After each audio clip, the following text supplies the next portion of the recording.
Hello, hello, welcome everybody. I'm Jev, yes, Triple V. The accent, by the way, is purely Kiwi.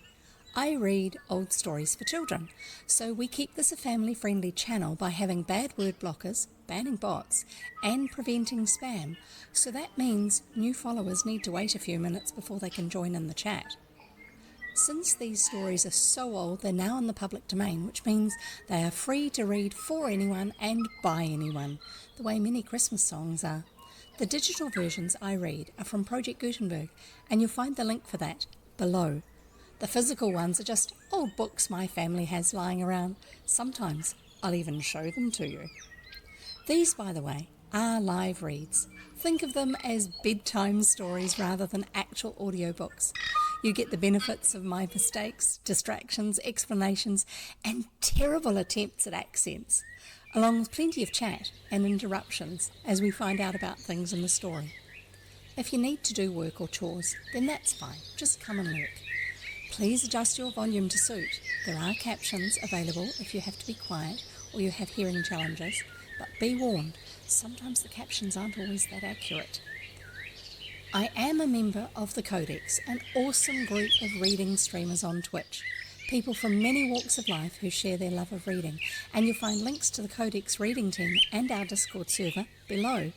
A special feature of the Codex Discord is the security channel for those of you who stream or moderate.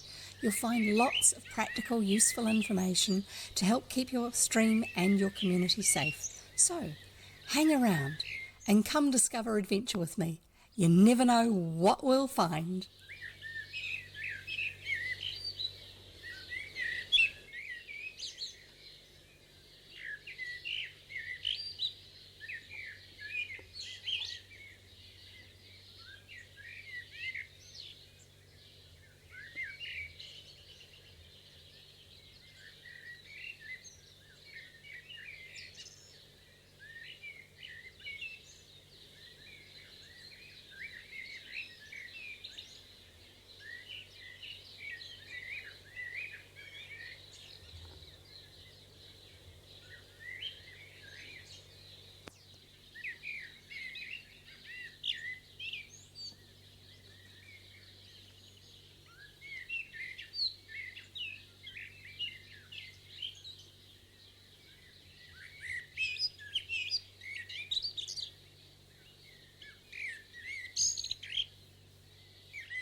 I think I've unmuted. Yay! I think that's working right. Why have I got something that's highlighted for me that normally isn't? Oh yeah, that's right. I was working on the illustrations. There aren't any illustrations for the book, but there are a couple of pictures that might be useful because we've got a new book today. Tom Swift and his overwater vessel, which is kind of like a play on the fact that the actual title is Tom Swift and his Submarine Boat. Isn't that redundant? Yes, that's the point. The reality is they were a new thing back then. The Tom Swift books take near future inventions, ones that were being discussed, and bring them into the stories.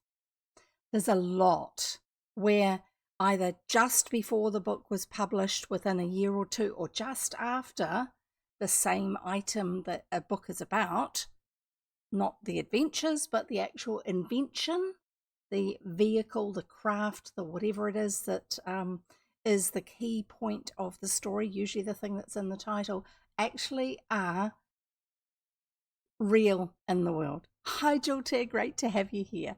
Lovely to see you again. And lovely to see you too, Shu. Yes, lurk while you are working on your book, definitely.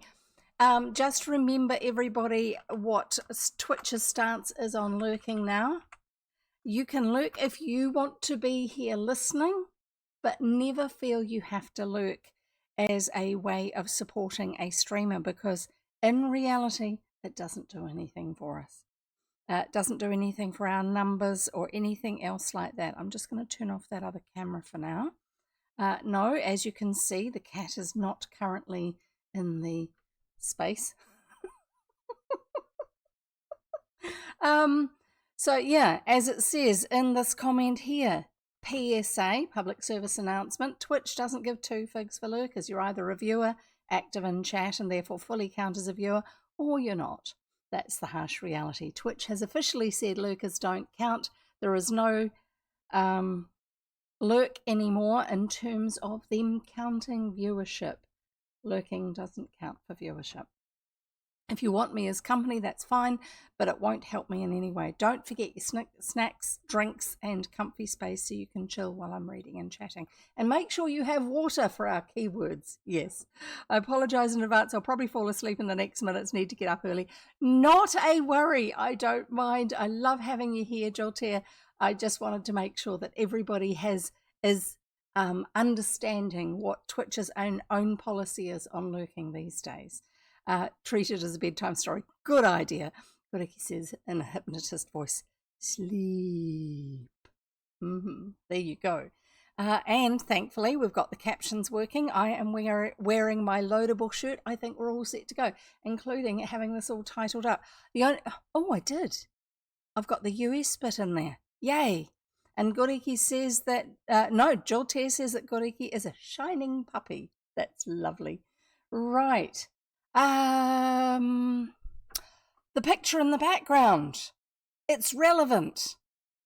One of the websites I found because I was looking for pictures for using in the background, one of the pictures I found was on a website that actually says that the town of Shopton in the Tom Swift books, that's his hometown, he lives just out of town slightly, is actually probably based on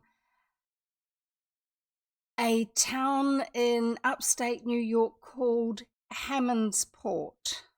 Hammondsport, but written as one word, which makes it look like Hammond Sport. What is the sport of Hammond? Well, I can tell you actually. It's flying aeroplanes. Because a really important person in the inventions of aeroplanes in US history was based there. And he had his factory there. In fact, as far as I know, they've still got a factory there.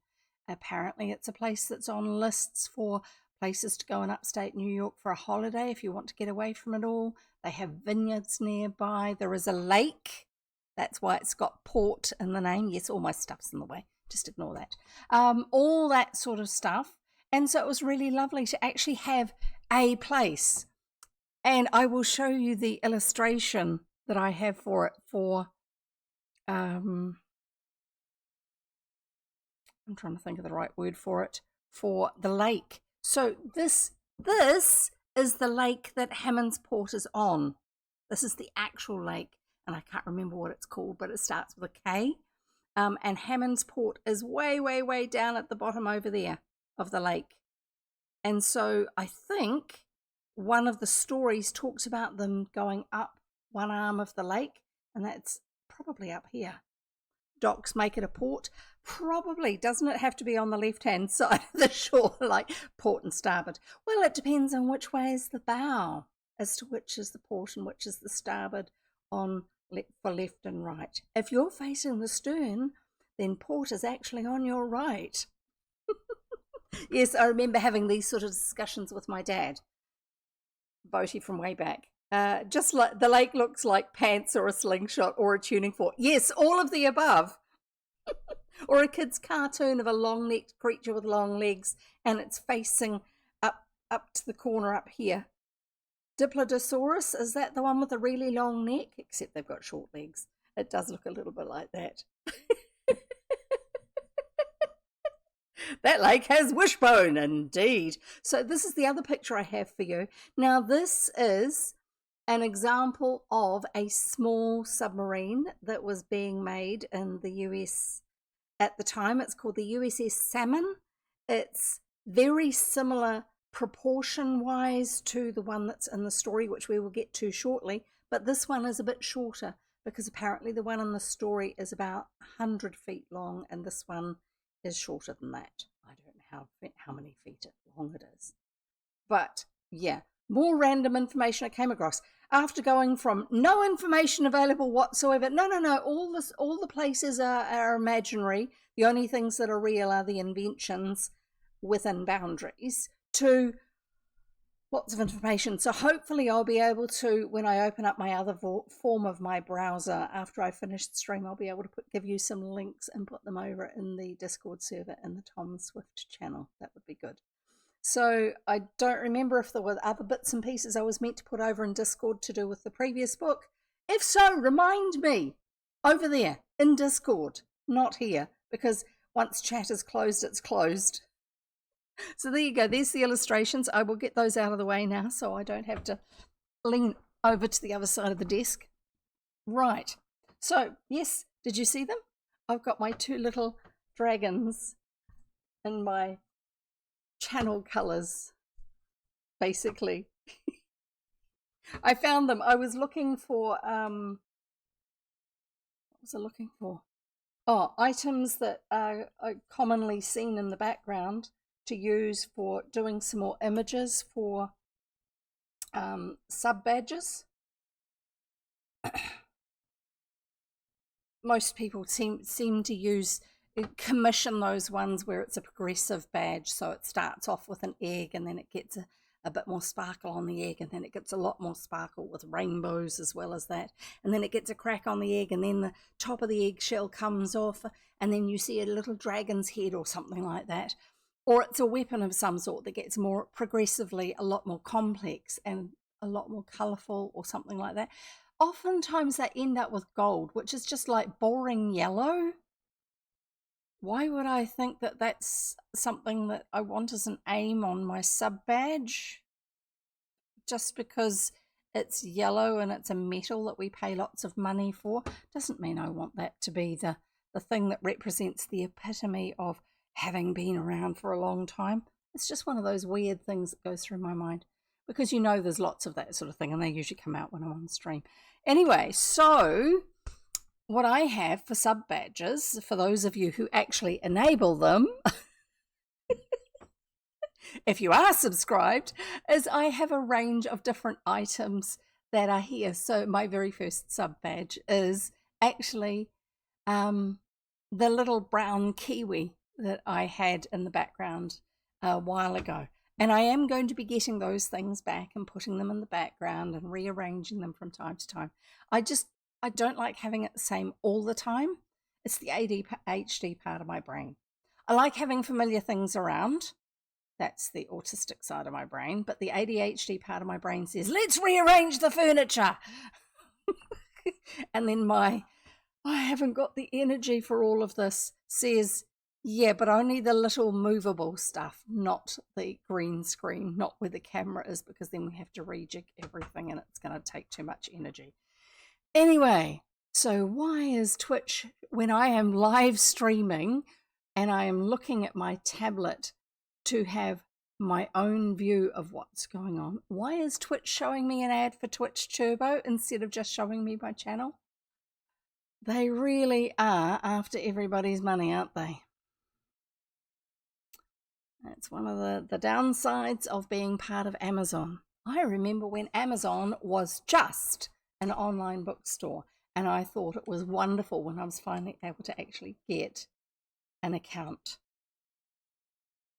Now, if you want to find a book and you put in a search term on Amazon, you'll get everything, including the kitchen sink, and also how to blow up your neighbor's house if you're in a bad mood with him, and names of things that don't make any sense, that are just keyword stuffing and things like that. And if you actually want books, you have to go over to the left bar and click on books or ebooks. It's kind of like, books, what do you want those for? No, you have to put the effort in to get books. It's like, I hate it when businesses that made their way in the world, got famous in the world for something that is still current, pretend that it doesn't exist anymore. It's like, are you ashamed of your past? Why? Anyway, so there's your mini rant for now. Hi, Coleslaw, great to have you here. Basically, this is a modern-ish photo of the setting for where Tom Swift lives, because it was based on this town called Hammondsport. Yeah, what is the sport of Hammond? Every time I see it, because it's written as a compound word, it's not written as Hammondsport. It's actually written as Hammondsport, and it's like, oh yeah, that's right. It's because it's on the lake. Jill says, I try to avoid Amazon to buy books because, one, to support local stores, and two, most of them are AI anyway. Yeah, because a lot of the people who are just on Amazon as ebook writers are there purely to make money, not because they have stories they want to share, and they've found out that they can put in the right sort of things into different AI generators and actually have it churn out an AI book in the style of this author, in the style of that book series, blah, blah, blah, and they're making money off it. I would rather use a library to borrow actual, like, it doesn't mean, I don't mean physical books, I mean books that are written by people.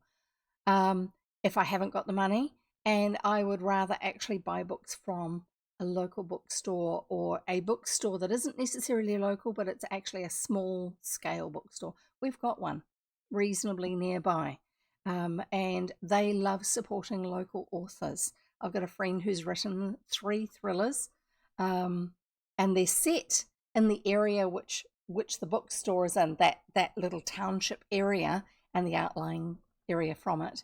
And she's actually from Sweden, and yet the books are very much rural, small town New Zealand, but with a little bit of a Scandinavian style to them, which is quite interesting. And they've done really well. But they love having any of their local authors come in, do a book signing, stock their books on the shelves there, all that sort of stuff. And my donkey book isn't actually available there because it's not available through general retailers at all, because it's privately printed. Talk about a self-publishing, yes, but everyone so far has been enjoying it, so that's really good. My brother Silas is listening for the first time tonight with me, says Coleslaw. Lovely, hi, good to know you're here, Silas. I hope you can put up with the weirdness that happens around here. If you're after, point for everybody, if you are after typical audiobook style reading, I am not your person. This is not your space. Go and find some other one. Borrow an audiobook from the library. But if you're after something where it's more like a kid... Chaos. Yeah, a bit of chaos, that's right. Hey, everyone.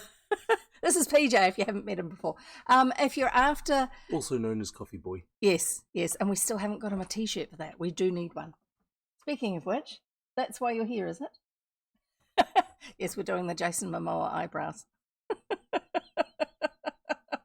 Anyway, so this is my youngest. My oldest lives in another country.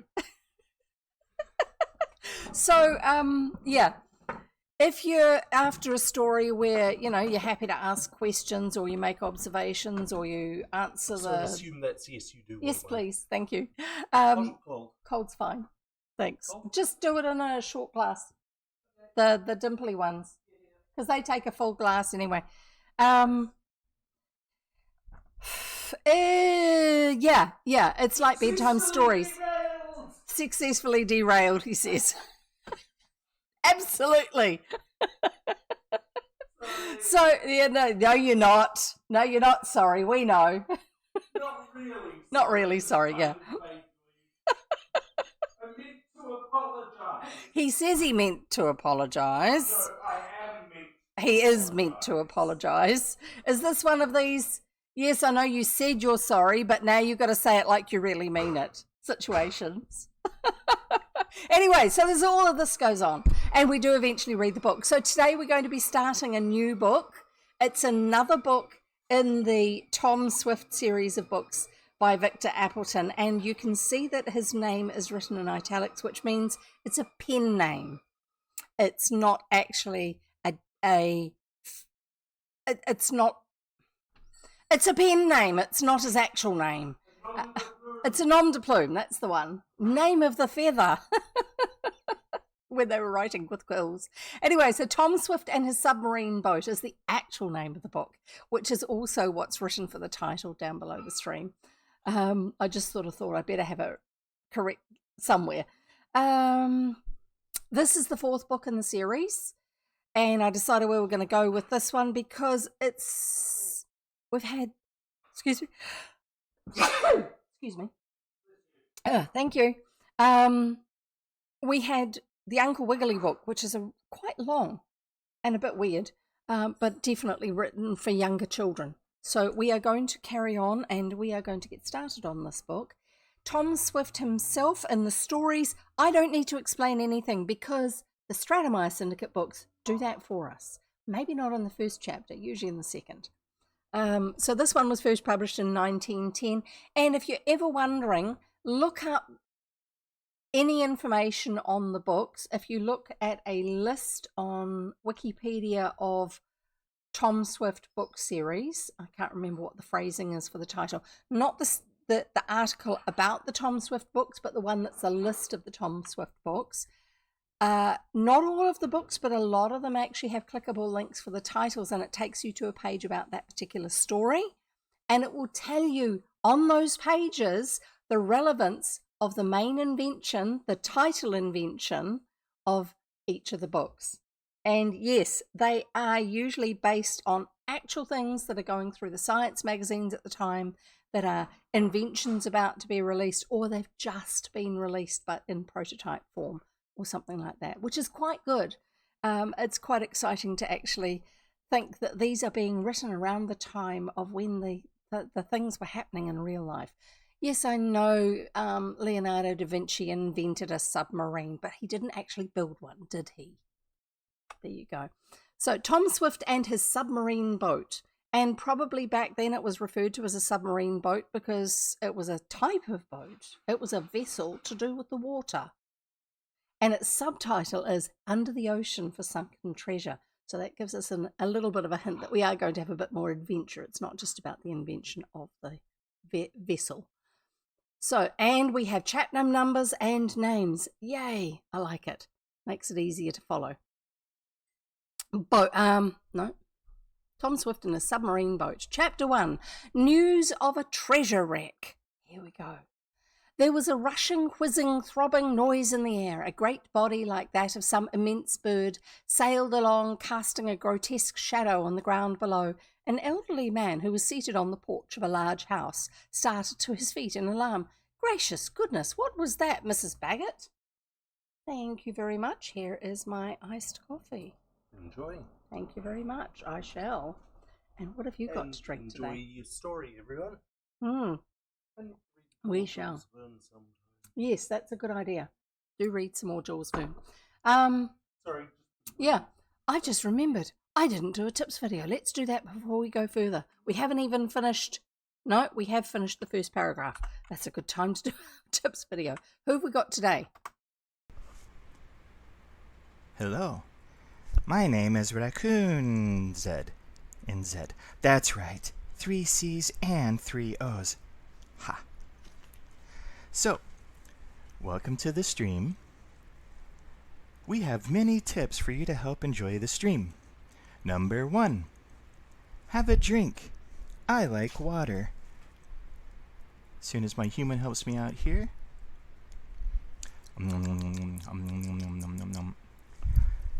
So, another part of that is when I hydrate, when I take a drink, you do too. You can indicate that you've done so by giving a thumbs up or use the water bottle emoji down in chat. Number 3. Sure, why not? Food or snacks? I don't have any right now, but you eat whatever you'd like to eat. Maybe it's a whole meal, maybe it's a snack. I don't know. You do you. Number 4. Get comfy. You can wrap up in something. Thanks, human.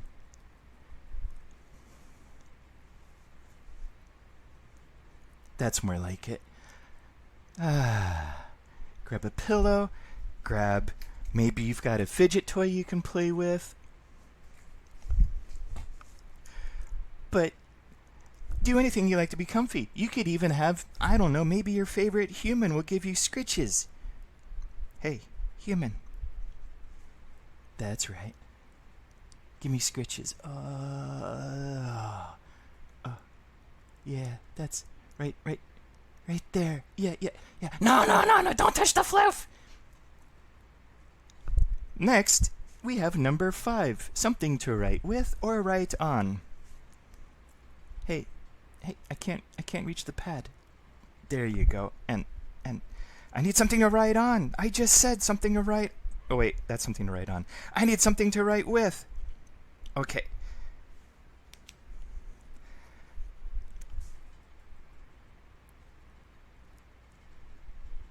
Okay, so I don't have opposable thumbs, but you do. Write memos down. You might need to remember something. Maybe not right now, but maybe after the stream. Number 6. Get involved. Join in chat. Chat in chat. Use commands. Play bingo because, that lady says some pretty crazy things from time to time. Make clips. You can even have them featured. Maybe we can see your clips someday. Spin the pages, which are like right down there somewhere. They look like a book or something. The thing down there with a number under chat. And just do whatever you can to enjoy chat. Thanks for watching.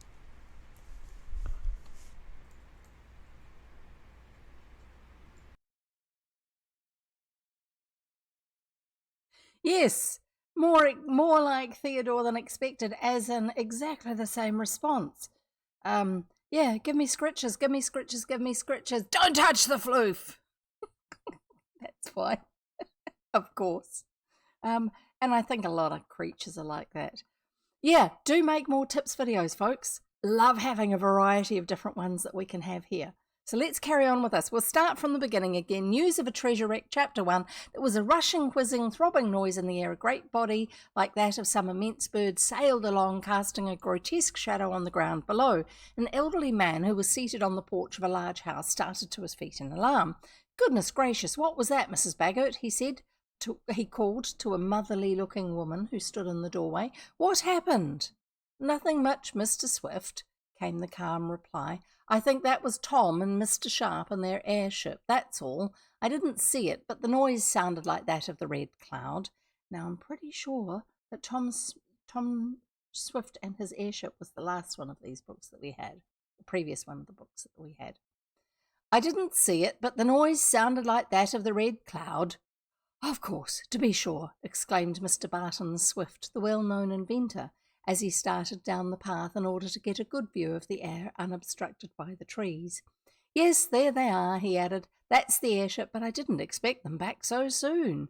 They must have made good time from Shopton. So Shopton's this town, this village, and they live out of town a little bit because they have a large area with workshops and all sorts of things for their inventing.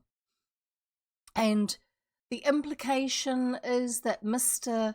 Swift, Mr. Barton Swift, Tom's father, is quite elderly and not as strong as he was. And yet, still, I don't know. It's one of those continuity error things that happens in books. I wouldn't call it a plot hole because it's not big enough to be worth considering a big hole. It's just, yeah, maybe the details aren't quite balanced. Oh, and also don't forget we've got craft and lad as our two new keywords. And not today, but further through the story, they may be changing to two other words, okay? And also, shame is there because of, from time to time, someone in the story will be shaming somebody, and we are calling it when it happens. When they say someone is ugly, therefore someone is evil, some sort of implication like that, we can call that one a shame. Just some of the old-fashioned expectations on certain things where they put people down. You know, the reference to someone being fat. Well, maybe they actually have a metabolic problem that you guys are not allowing for. Don't just assume someone's lazy, that sort of thing. Anyway, let's ignore that and carry on with the rest of the story. I didn't expect them back so soon. They must have made good time from Shopton. I wonder if anything can be the matter that they hurried so. He gazed aloft towards where an oddly shaped machine was circling about, nearly 500 feet in the air. For the craft, after swooping down close to the house, had ascended and was now hovering just above the line of breakers that marked the New Jersey sea coast. They are not at home. New Jersey sea coast. Shopton's moved because it's in upstate New York in every other description of the story. Up near the Finger Lakes. Hovering just above the line of breakers that marked the New Jersey seacoast, where Mr. Swift had taken up temporary residence. Ah, okay, my misunderstanding. And you're wrong, as my dad would say. So they've come down from Shopton, this place, and father is down on the New Jersey seacoast, which is why he's a little bit surprised how quickly they've got there. So he's on holiday? I don't know. His health isn't great. Where Mr. Swift had taken up her temporary residence. Don't begin worrying, Mr. Swift, advised Mrs. Baggert, the housekeeper. You've got too much to do if you get that new boat done to worry. That's so, I must not worry, but I wish Tom and Mr. Sharp would land, for I want to talk to them. As if the occupants of the airship had heard the words of the aged inventor. There it is again, aged, this implication that he's frail because he's probably about my age. And he's an aged inventor, and they are worried about his health from time to time. They headed their craft toward the earth. The combined aeroplane and dirigible balloon, a most wonderful traveller of the air, swung around and then with the deflection rudders slanting downward, came on with a rush. When near the landing place, just at the side of the house, the motor was stopped and the gas, with a hissing noise, rushed into the red aluminium container. This immediately made the ship more buoyant, and it landed almost as gently as a feather. So this idea that it's a combination aeroplane dirigible, which is a soft, technically a dirigible is a soft, no, a blimp is a soft one, an envelope airship, inflated. The wings are so that if they have issues with the gas, they can still fly it. But anyone who's at all familiar with modern aeroplanes will know that that's not like to actually work. That idea, that particular way of doing it. Anyway, we'll carry on. Just pretend that doesn't matter. We'll go with the science that they're using in these books because it's half imaginary. No sooner had the wheels which formed the lower part of the craft touched the ground than there leapt from the cabin of the Red Cloud a young man. "Well, Dad," he exclaimed, "here we are again, safe and sound." Like he's surprised that they got there okay. Okay. "Made a record too, touched 90 miles an hour at times, didn't we, Mr. Sharp?" "There's that," agreed a tall, thin, dark-complexioned man who followed Tom Swift more leisurely in his exit from the cabin. Mr. Sharp, a veteran aeronaut, stopped to fasten guy ropes from the airship to strong stakes driven into the ground. So he's anchoring it down so it doesn't get blown away. Mooring it, anchoring it. "And we'd have done better, only we struck a hard wind against us about 2 miles up in the air, which delayed us," went on Tom. "Did you hear us coming, Dad?" "Yes, and it startled him," put in Mrs. Baggert. Sorry, I'm just checking because I think my thing is reloading over on the side for some reason. I don't know why.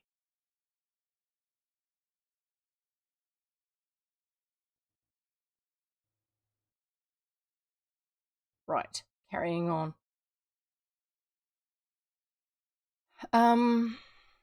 So it startled him, said Mrs. Baggert. "I guess he wasn't expecting you." She's a little bit protective of Mr. Swift because of his health. So, yeah, somebody needs to be. "Oh, well, I shouldn't have been so alarmed, only I was thinking deeply about a certain change I'm going to make in the submarine, Tom. I was daydreaming, I think, when your ship whizzed through the air. But tell me, did you find everything all right at Shopton? No signs of any of those scoundrels of the Happy Harry gang having been around?" Mr. Swift looked anxiously at his son. "Not a sign, Dad," replied Tom quickly. "Everything was all right." That's a fairly low helicopter. Sorry, we've just had them coming through recently. Normally they go over where I am at about 1,000 feet to 1,500 feet. But I just had one come over, and it's not even on the tracker, which means it's probably actually a police or a military one. Sorry, I'll carry on. I had one come over at 500 feet just before. And our New Zealand aviation rules does actually say that 500 feet's okay if it is not a built-up area. Technically, we're rural, but there are a lot of suburbs around where I live. And so all of the helicopters that come over us go over at least 1,000 feet altitude. So they're not actually causing noise issues. So that's why it surprised me that this other one came across at 500 and stuck to 500 like they had set it in their autopilot thing that they weren't allowed to go any lower. And I think it's because, and it said it was a private owner, it wasn't the company.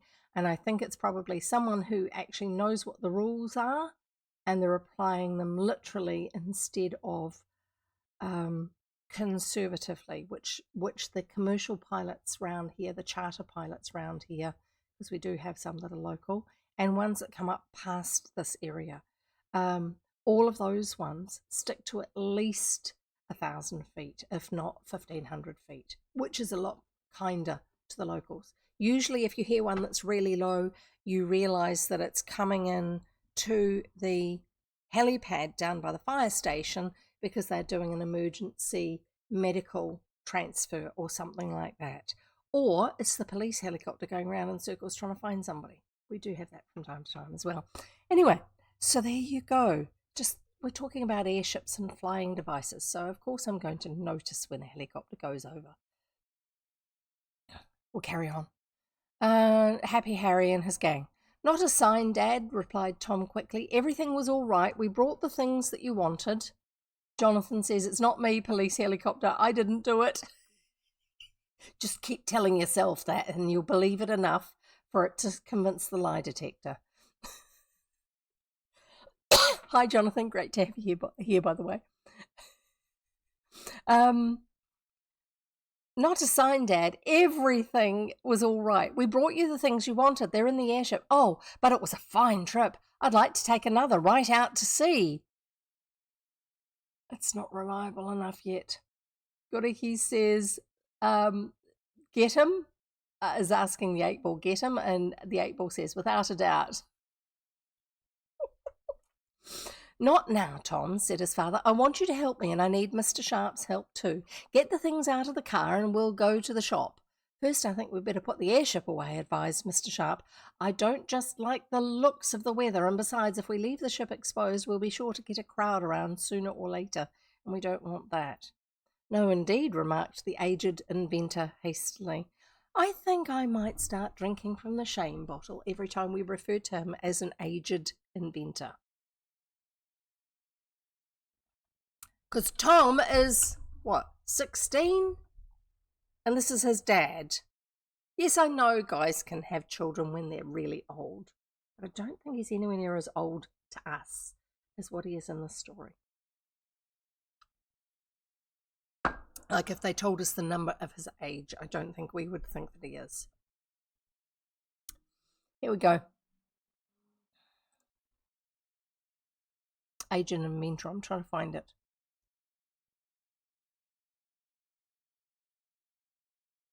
No, indeed, remarked the aged inventor hastily. I don't want people prying around the submarine shed. By all means, put the airship away and then come into the shop.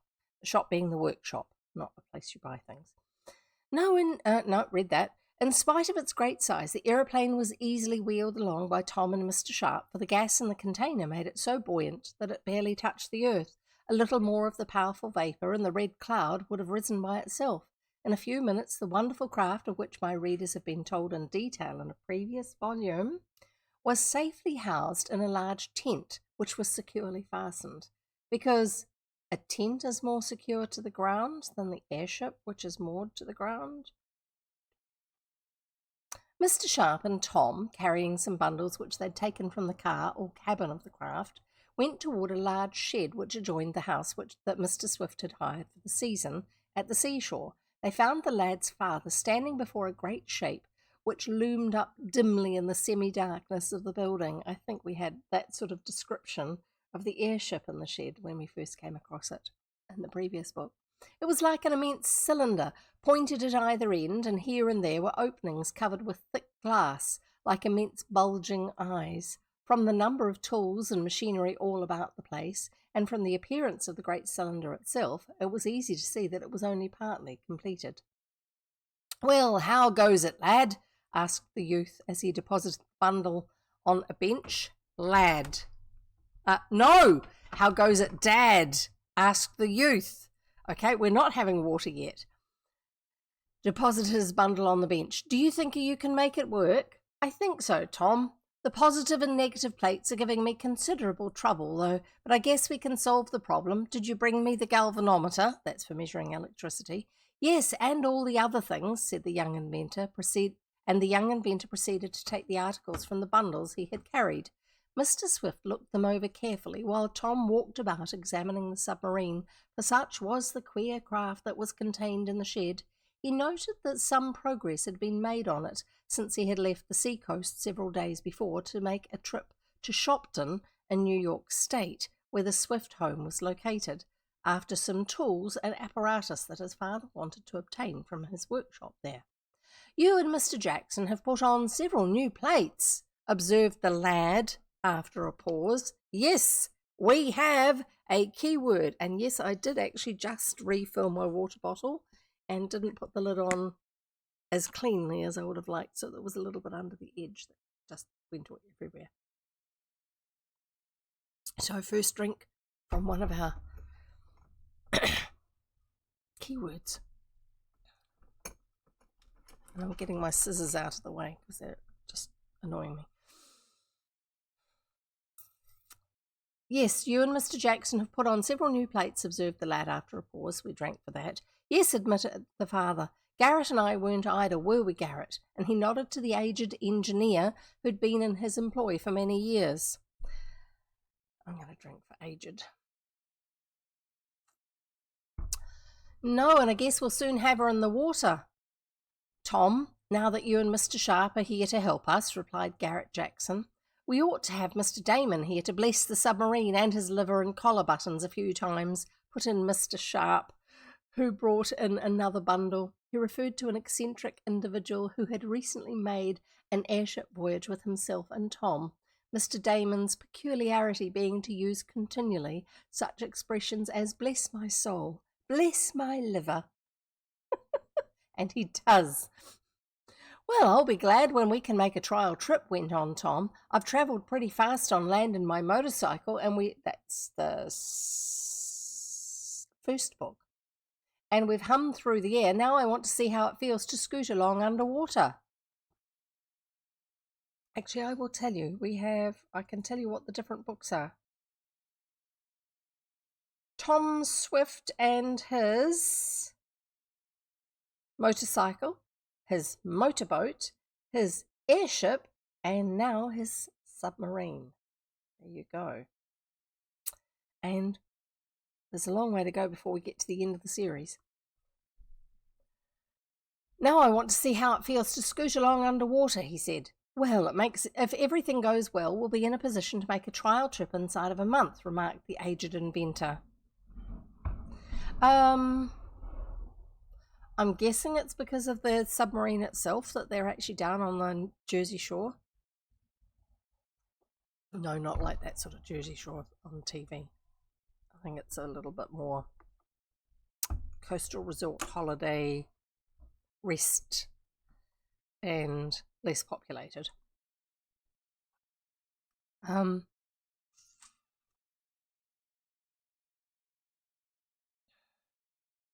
Look here, Mr. Sharp, I made a change in the steering gear, which I'd like you and Tom to consider. Now, Mr. Sharp was a guy that they rescued from a hot air balloon, and he's been involved with them with developing the airship. So it was after the motorboat incident, during the motorboat incident, that they actually first got to know him, and then he was a big motivator with what we had in the previous book.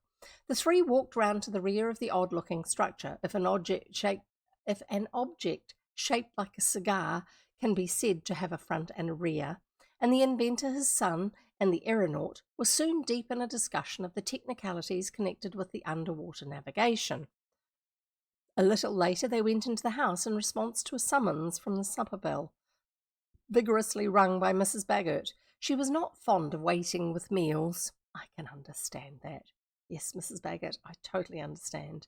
And even the most serious problems of mechanics was, in her estimation, as nothing compared with having the soup get cold or the possibility of not having the meat done to a turn. The meal was interspersed with remarks about the recent airship flight of Tom and Mr. Sharp, and discussions about the new submarine. This talk went on even after the table was cleared off, and the three had adjourned to the sitting room. There Mr. Swift brought out pencil and paper, and soon he and Mr. Sharp were engrossed in calculating the pressure per square inch of seawater at a depth of 3 miles. That's very, very, very deep. I think that's like Titanic deep. Do you intend to go as deep as that? Asked Tom, looking up from a paper he was reading. Oh, I've got to shut the skylights. It's raining. Excuse me.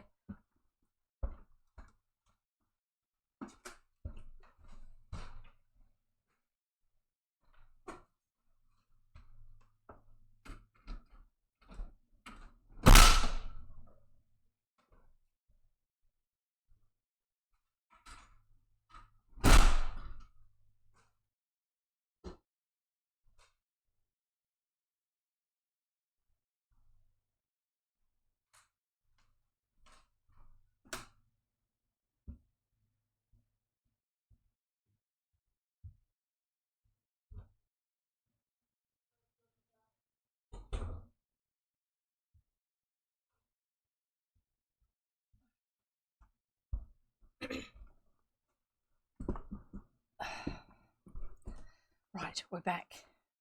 And I also just made sure that PJ had his one shut. Right, carrying on.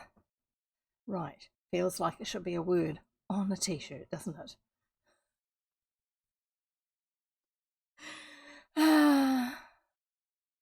Anyway.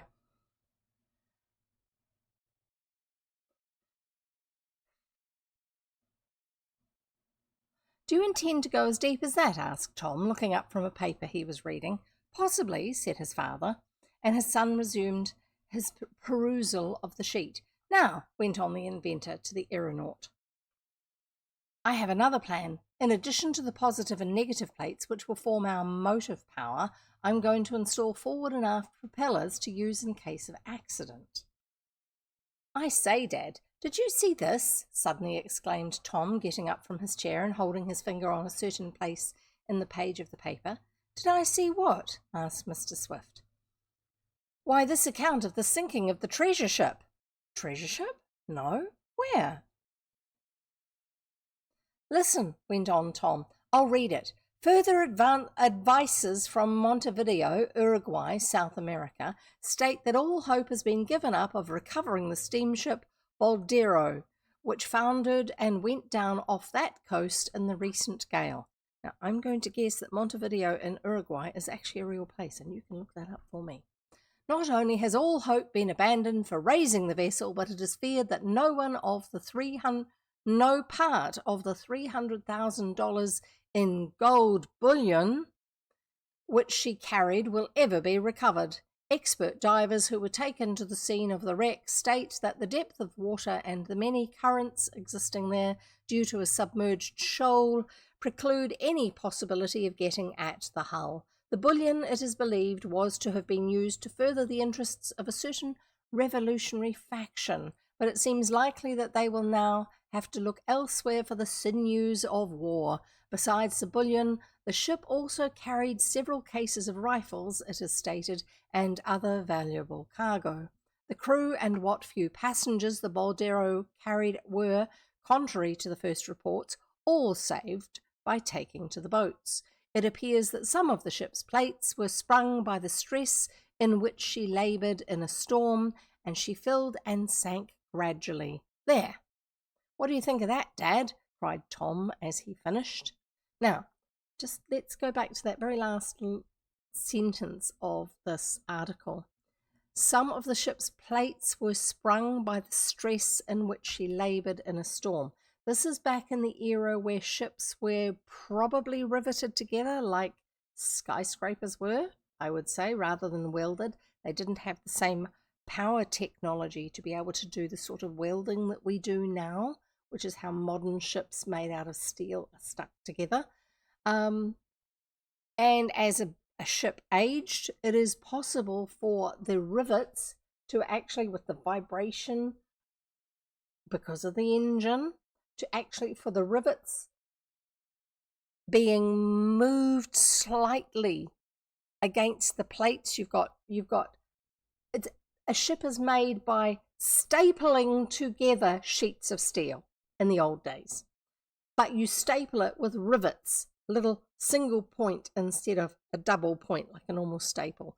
And so you will have a sheet of steel and then you have another one next to it, and they'll overlap a little bit, and you'll have a hole drilled through between the two layers where the hole's in the same place, and then you'll shove a piece of metal through which has a head on one end and then a shaft, and then it's hammered on the other end to flatten it out. And that is riveting in the old days, and it would hold it together. And you'd have a whole lot of those, so you have a series of little bumps all the way down the side of it. And if you look at really old steel work on old buildings, they usually still have that sort of thing. Old tanks are sometimes made that way. In fact, there's an old tank that's had a chunk cut out of the side to turn it into a doghouse or something like that. It was a storage tank for something, and it was just basically a square, and it was built the same way. You have a sheet of steel, the ends of it were bent around a tight corner, and then where the plate finished, another one was laid across the top of that, holes drilled, and then it was riveted through the sides. Like you would use a bolt and a nut to hold something together, but because riveting is for permanent rather than temporary use, you don't actually have the doing up, undoing. You have it where it's hammered together. And if you want to remove it, you have to actually cut the head or the peening on the other end of it, so that you can take that out and put a new one in once you're finished. This panel is riveting. Yes, it is indeed. So that's what it means by springing the plates, is where you will actually get, if the boat is in really, really bad weather and it's being pushed by the waves enough and there's enough weight in it, it can twist and rack it a little bit. And if it keeps happening too much, and especially if it's an older one and they haven't been maintaining things and checking that the rivets are still sound, it is possible for those to shear off once it starts getting stressed too much in one place and one breaks, one of those rivets breaks, the one next to it now has more stress on it because it's having to do the work of two of them. And so it will actually basically unzip itself. And so the panel will pop open. The pieces will separate. There's nothing holding them together anymore. So that's what, where it's talking about some of the ship's plates were sprung by stress. That's exactly what happens.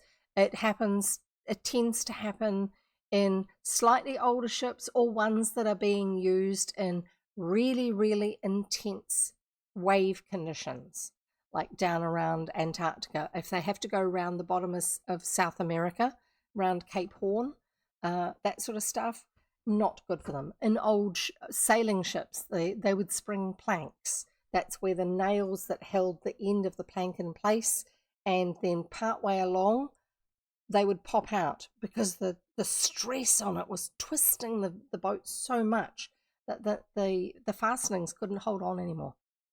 That's what happens. So yeah, the idea of why a ship would sink in certain conditions is spot on. It used to happen more for the sort of, because of the way they were built compared with how they are now. We weld on industrial scale now, and we're a lot better at it. And we have higher standards that we require for fastenings to be made too, things like that. Not that it doesn't happen, but there are a lot more safety requirements now than there were back then. And we understand the engineering factors. Like, they do calculations on stuff now, which nobody knew anything about back then because they hadn't done sciencing for it. We're only starting to. So, yeah, this is quite realistic that a ship would sink in the wrong conditions, in the wrong place. There are certain parts of, yes, around South America, but there are a couple of other places in the world where it's more common to have that happen, just because you will have all of the water in the ocean basically stays in the same place. It moves up and down in place, but the wave effect moves forward. So it passes on the up-down effect and the pushing effect of a wave going through. Now, if you have a big ocean with the weather conditions are always blowing in a certain direction, you'll actually have waves form running in that direction.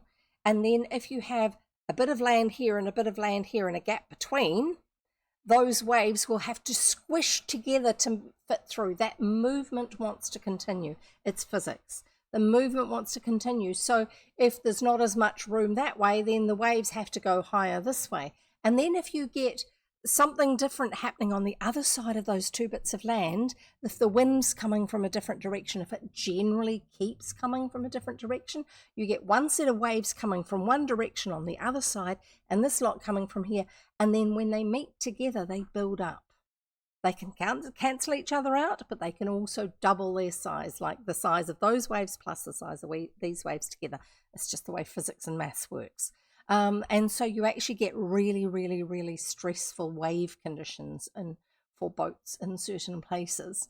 And so it becomes known that there are certain places that ships, if they're going to be traveling on around a certain coast, they will actually go a lot further out of their way to stay further away from the coast. Instead of going the shortest possible distance, they'll go a longer distance where they'll go out further out to the ocean, and then come back in when they get nearer to where they want to get to, because they're avoiding where those big waves that are stressful for their boat are. It's also the sort of waves which occasionally will knock containers off ships and things like that. And the sort of stuff that you see in the storm videos online of cruise ships where they're having really bad days, that sort of thing. It's usually because there's somewhere where the conditions just build up very, very badly. So yeah, what they're talking about here is actually in a lot of ways very real. So let's carry on with reading. No, it's not always like that everywhere in the ocean. It can be very, very pleasant, which is why people still go cruising. It appears that some of the ship's plates were sprung by the stress at which she laboured in a storm, and she filled and sank gradually. So it might have just popped open a little gap between two sheets, and then the water starts squirting in there and fills up the boat, and then it gradually sinks. "There, what do you think of that, Dad?" cried Tom as he finished. "What do I think of it? Why, I think it's too bad for the revolutionists, Tom, of course." "No, I mean about the treasure still being on board the ship. What about that?"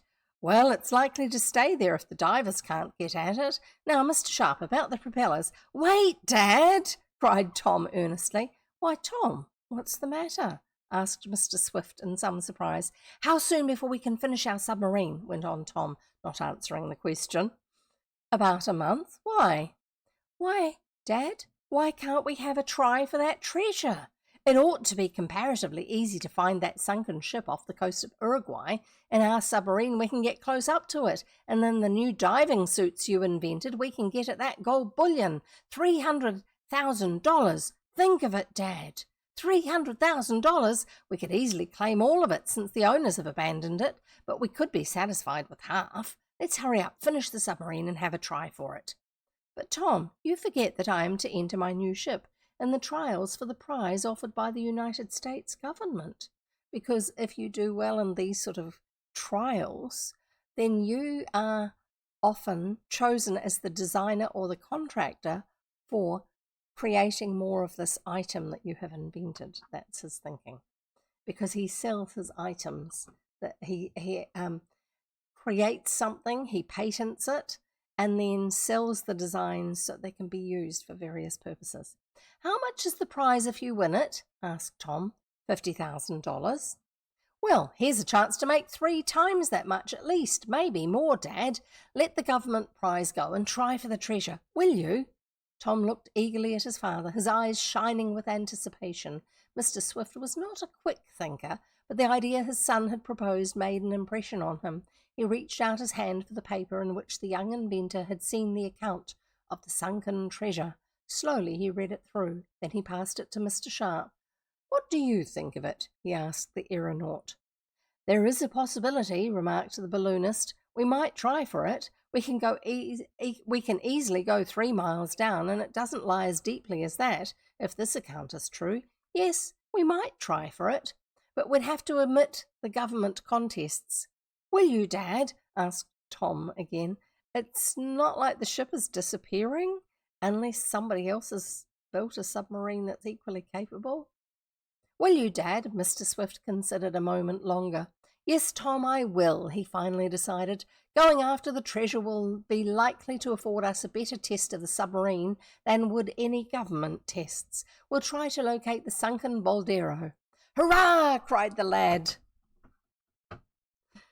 taking the paper from Mr. Sharp and waving it in the air. "That's the stuff. Now for a search for the submarine treasure. How about we look to see if we can find where this place is?" Uruguay. Maps. Uruguay.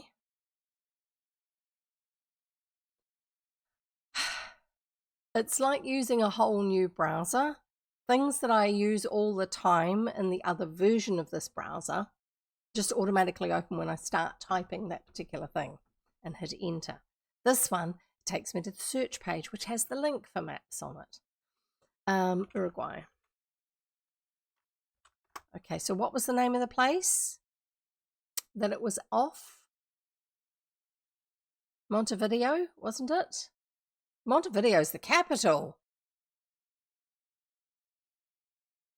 It's across a giant river mouth from Buenos Aires. Well, along and across. Montevideo's the capital of Uruguay.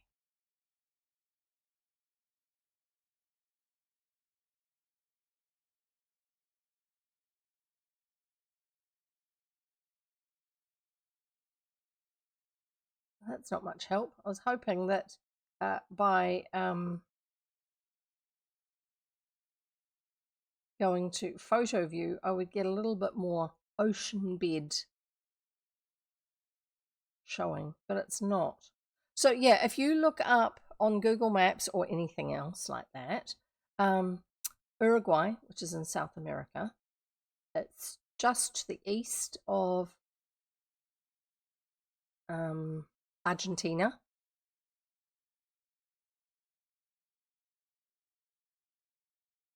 Okay.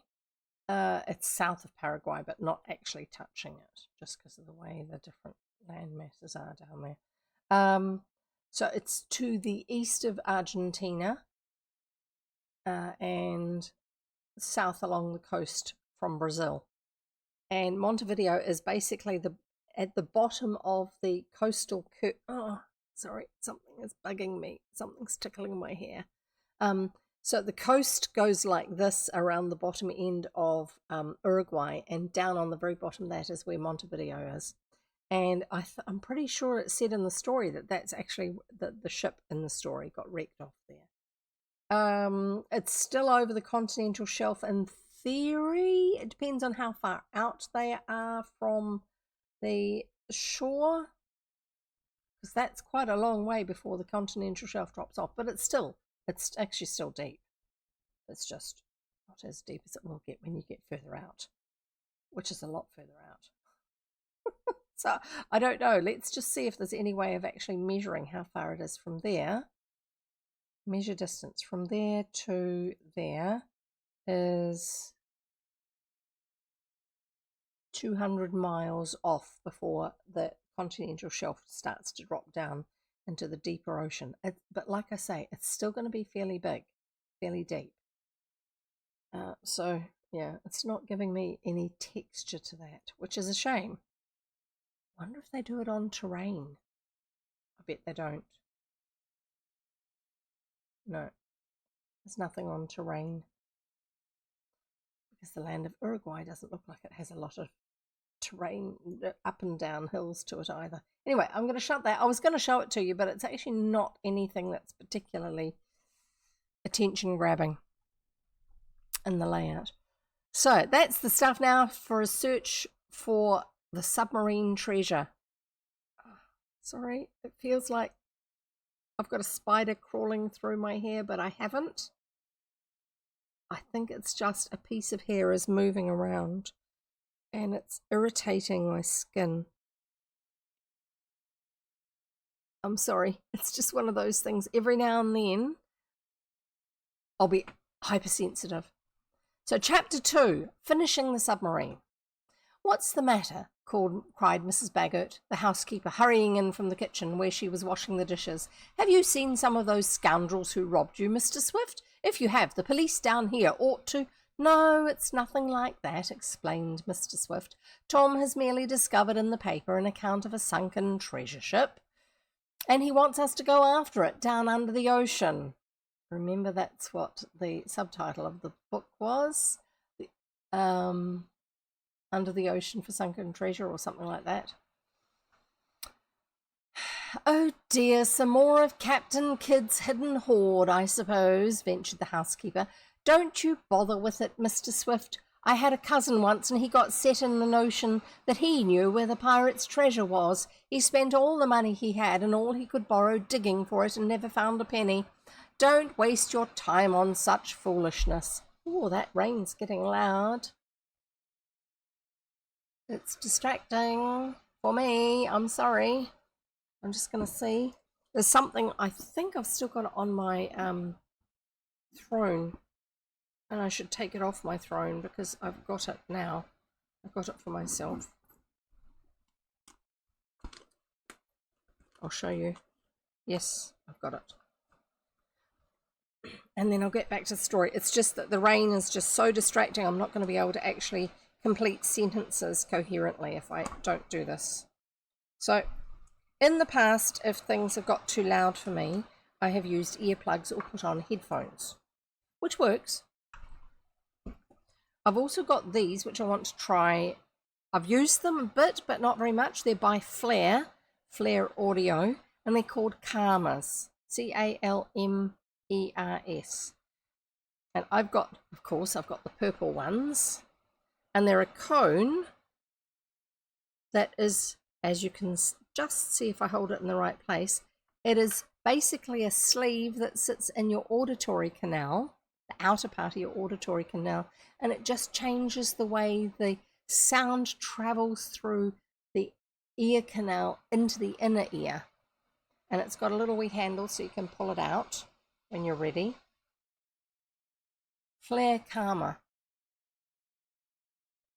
And it just sits in there. It doesn't actually take the noise away, but it just changes the texture of the noise a little bit so it doesn't affect you negatively the same way. They do earplugs as well, but these are meant to be quite good for helping you to cope with the sound but still hear okay, rather than muting it. I'm just making sure they're sitting in far enough. And autistic brain, I want to get them so they're sitting in evenly. I'm hearing myself slightly more now that I've got them in, just because I've got something pressing up against in my ears a little bit inside the ear canal. But also it's taken a little bit of the sharpness out of the sound. It's just like just muting ever so slightly the sharper edge of it. Doesn't turn it off, it just softens it. So we'll see how we go. And yes, at the moment I can feel them. After a while, apparently you get so used to them, you don't notice them. Probably.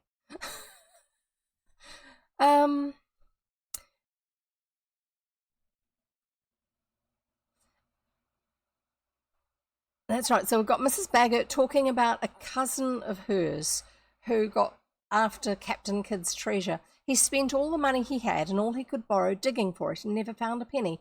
Don't waste your time on such foolishness. It's bad enough to be building airships and submarines without going after treasure. Mrs. Baggett spoke with the freedom of an old friend rather than a hired housekeeper, for she's worked for them for years. But she had been in the family ever since Tom's mother had died when he was a baby, and she had many privileges. Oh, this isn't any of Kidd's treasure, Tom assured her. If we get it, Mrs. Baggett, I'll buy you a diamond ring. Huh, she exclaimed as Tom began to hug her in boyish fashion. I guess I'll have to buy all the diamond rings I want if I have to depend on your treasure for them. And she went back to the kitchen, so she doesn't think they're going to succeed. Well, went on Mr. Swift after a pause, if we're going into the treasure hunting business, Tom, we'll have to get right to work. In the first place, we must find out more about the ship and just where it was sunk. I can do that part, said Mr. Sharp. I know some sea captains and they can put me on the track of locating the exact spot. In fact, it might not be a bad idea to take an expert navigator with us. I can manage in the air all right, but I confess that working on a location underwater is beyond me. Now, I just want to pause here again and say, when you're trying to find a location, it is not as easy as you think. See, people talk about going out to hunt for treasure, or there's a tree out there that I put a mark on that I've buried something underneath. And in your mind, initially, you're going, oh, that's easy. I'll go to such and such, and then I'll look around there and I'll find it. And you forget just how many trees are even in a small area if you have to check every single one of them. And the ocean is all of this view area here that you can see in the land and more, because there are no landmarks at sea. So once you get away from the land, or even once you can still see it in the distance, you have no way of knowing if you're in exactly the right place. They might give you coordinates, but when you go under the water, the people who were taking the coordinates in the first place to tell you where something happened, they weren't seeing what the shape of the land is under the water to be able to say, oh, it's near that canyon in underwater or anything like that. So you don't even know if you're near the right place.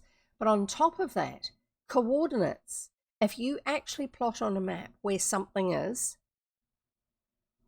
and then if you plot on a map somewhere that's nearby, but not on the same spot. So like your street, and then you put another mark at the end of the same road that you're on and get Google Maps to tell you the coordinates of it, especially if you do it with the degrees, minutes and seconds version of coordinates, because they feel somehow more confusing. They can be exactly the same numbers. And now you imagine you are looking for something in a place where you can't breathe, and you don't know the landscape that's down in that space. And the light isn't the same as normal because it's filtered, and you only basically all color is lost, and you have black and you have bluish gray. Yeah, it's really hard. You can't just sort of say, oh, go out there and I'll just hop over the side and have a look. Have you seen how far you can see when you're underwater? It's not very far, even when the water's really clear. So yeah, it's quite a job, what they're talking about. And this is why when people say, oh, a ship was sunk somewhere, I know exactly the coordinates. We're going to go out there and we're going to dive on it. Unless it's actually been positioned using someone's GPS tracker type thing, and you've pressed the button when you are on the object that you are looking for so that you can go back to the same spot. And this is where it gives you coordinates that have a lot more detail. The number strings are a lot longer. There's no way you're going to find it just by someone saying, oh, it's at 35 degrees, 27 minutes and 53 seconds by whatever the other way. One's north, south, and the other one's east, west. It's not easy to find, seriously. This is why you hear stories of people going out and sinking all their money into trying to find treasure and not finding it. Anyway, let's carry on. I can manage in the air all right, but I confess that working out a location underwater is beyond me. Yes, an old sea captain wouldn't be a bad idea by any means, conceded Mr. Swift. Well, if you'll attend to that detail, Mr. Sharp, Tom, Mr. Jackson and I will finish the submarine. Most of the work is done, however, and it only remains to install the engine and motors. Now, in regard to the negative and positive electric plates, I'd like your opinion, Tom. So, for Tom was an inventor, second in ability only to his father, and his advice was often sought by his parent on matters of electrical construction.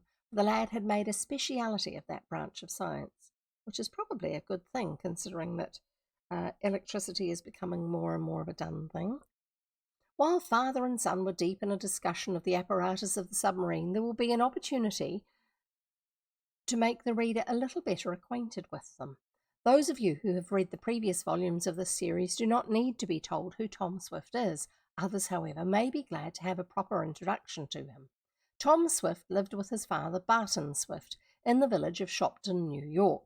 The Swift home was on the outskirts of the town, and the large house was surrounded by a number of machine shops, in which father and son, aided by Garrett Jackson, the engineer, did their experimental and constructive work. Machine shops, workshops. The house was not far from Lake Carlopa.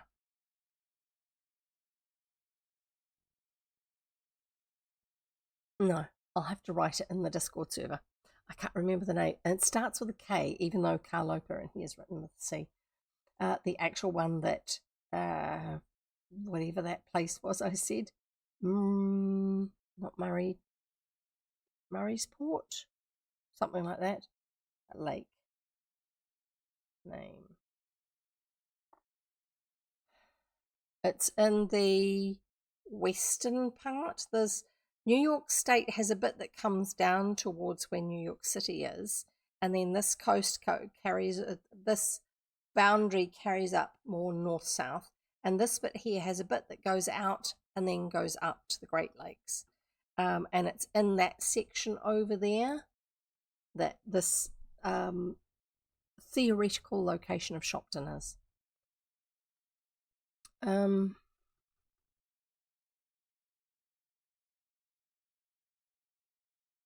Their house was not far from Lake Carlopa, a large body of water on which Tom often speeded his motorboat. In the first volume of this series, entitled Tom Swift and His Motorcycle, it was told how he had become acquainted with Mr. Wakefield Damon, who suffered an accident while riding one of the speedy machines. The accident disgusted Mr. Damon with motorcycles, and Tom secured it for a low price. He had many adventures on it, and this is where we actually invented the brick wall for banging our heads on, because Tom in the first book was a little bit. He might have been clever, but he was not smart. So we have a brick wall for banging our head against when Tom is being an idiot, which he used to do a lot more than he does these days, which is great.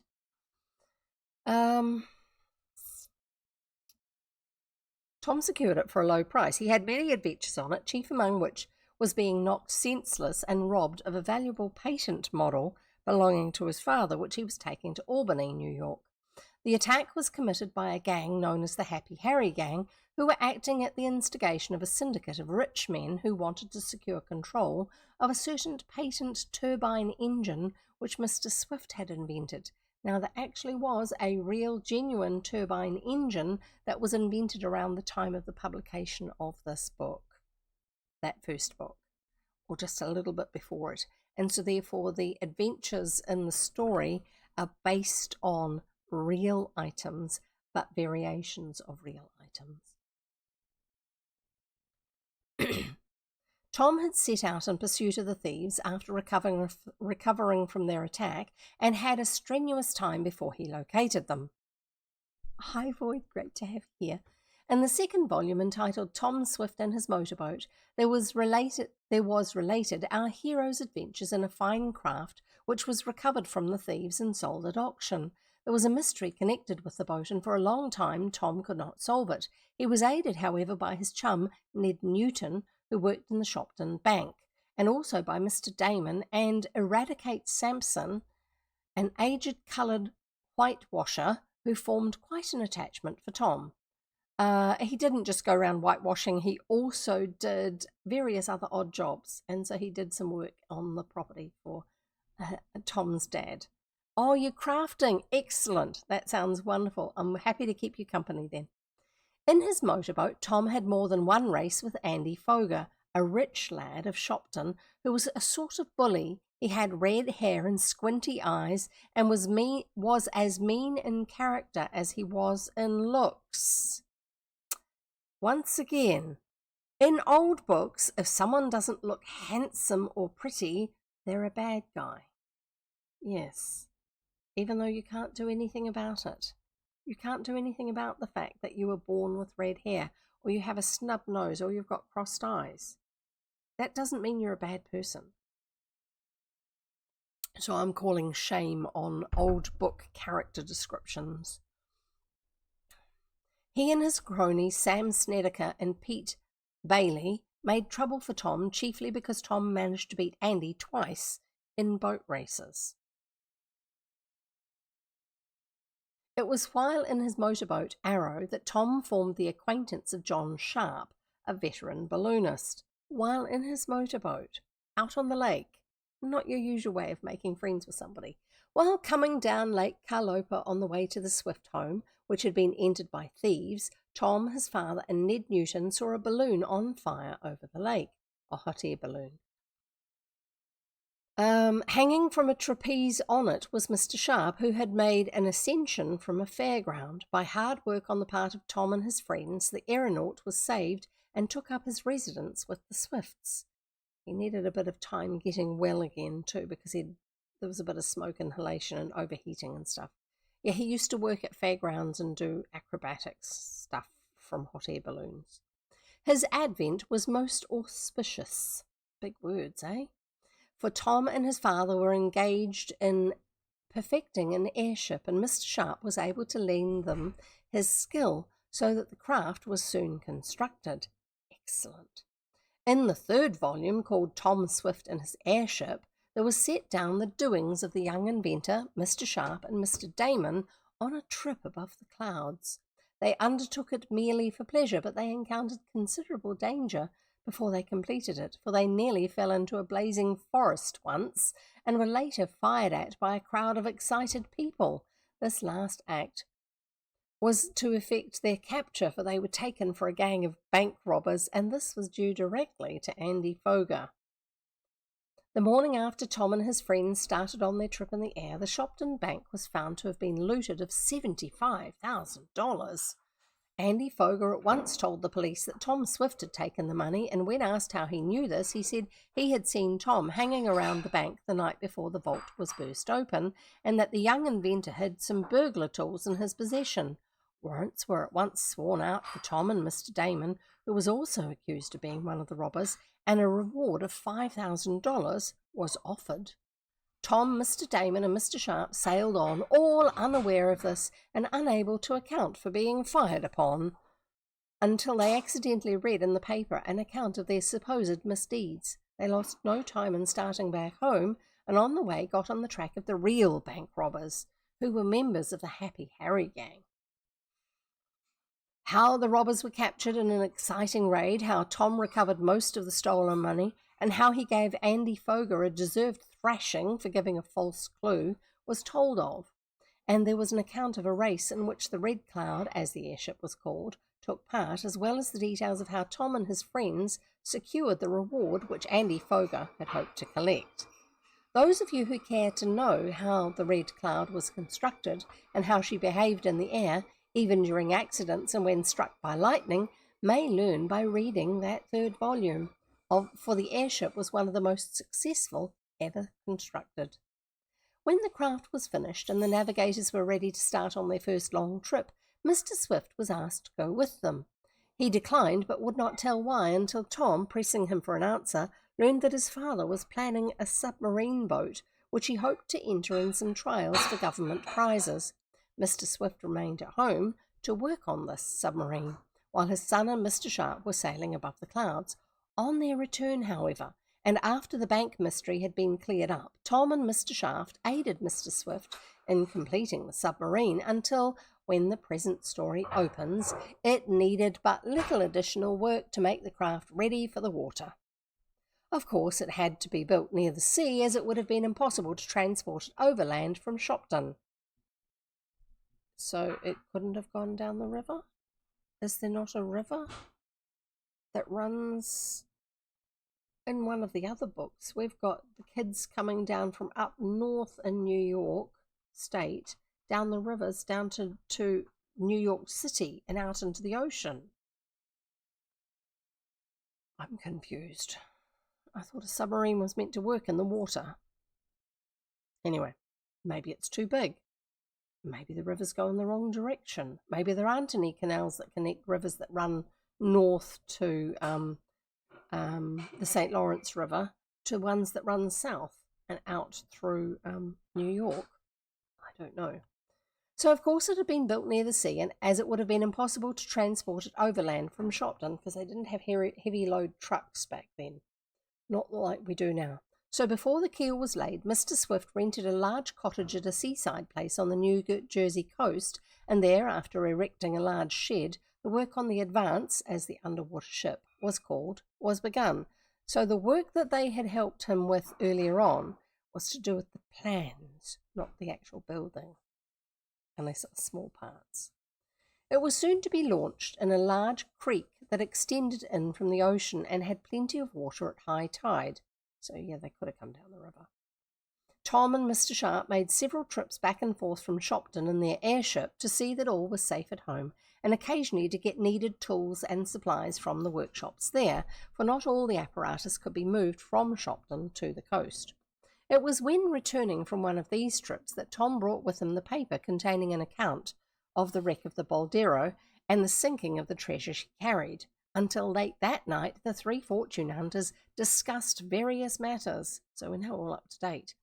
"We'll hurry work on the ship," said Mr. Swift at length. "Tom, I wonder if your friend Mr. Damon would care to try how it seems underwater. He stood the air trip fairly well." "I'll write and ask him," answered the lad. "I'm sure he'll go."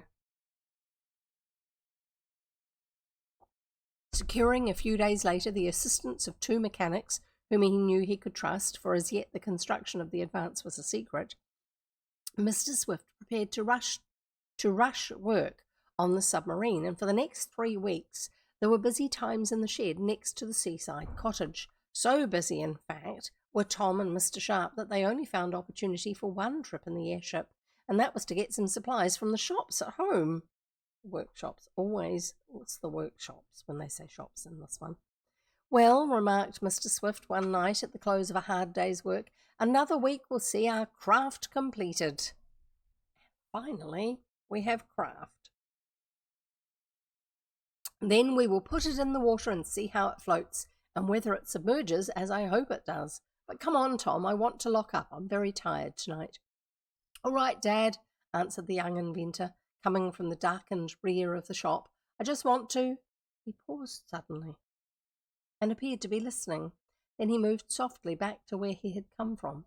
"What's the matter?" asked his father in a whisper. "What's up, Tom?" The lad did not answer. "The craft keg has been tapped. Let it flow from here on out," says Goriki. He knows how many times the word has been used in this book. The lad did not answer, which is the one I just drank, Mr. Swift, with a worried look on his face. The lad did not answer Mr. Swift. With a worried look on his face, followed his son. I'm assuming it's a typo, not actually bad grammar. Just you wait for the second half. Yeah. Yeah, well, the comma was in the wrong place for that. Yeah. The comma was after Mr. Swift instead of before Mr. Swift. Yeah. Mr. Swift stood in the door of the shop. "I thought I heard someone moving around back here," went on Tom quietly. "Someone in this shop," exclaimed the aged inventor excitedly. Sometimes they make out that he's a bit dotty. He's not meant to be. I'm just going to take the edge off all that water with a little bit of coffee.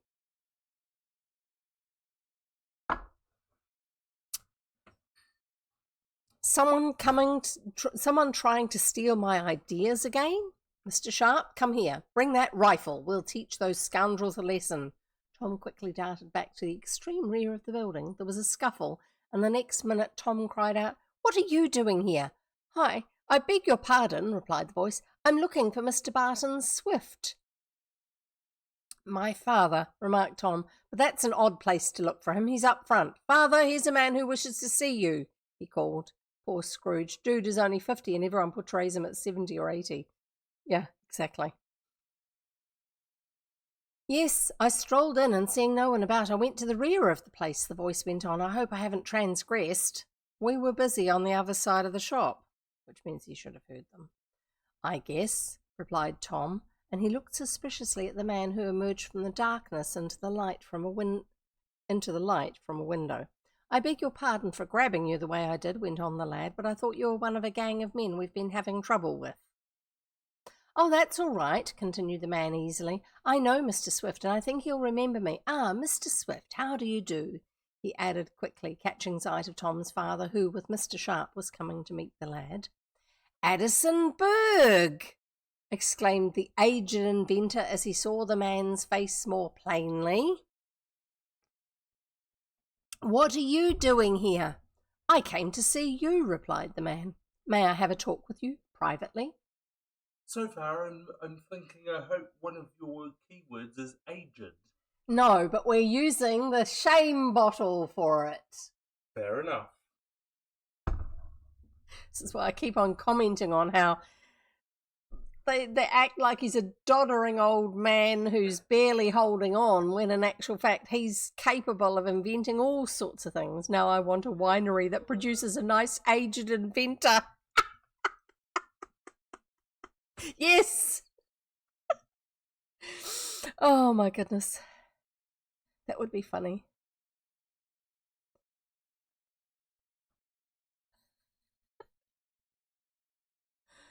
Oh goodness. "Addison Berg," exclaimed the aged inventor as he saw the man's face more plainly. I know it could be pronounced aged, but it's actually easier to say aged for this context. As he saw the man's face more plainly. "What are you doing here?" "I came to see you," said the man. "May I have a talk with you privately?" I suppose so," assented Mr. Swift nervously. "Come into the house." Mr. Berg left Tom's side and advanced to where Mr. Swift was standing. Together the two emerged from the now fast darkening shop and went towards the house. "Who is he?" asked Mr. Sharp of the young inventor in a whisper. "I don't know," replied the lad. "But whoever he is, Dad seems afraid of him."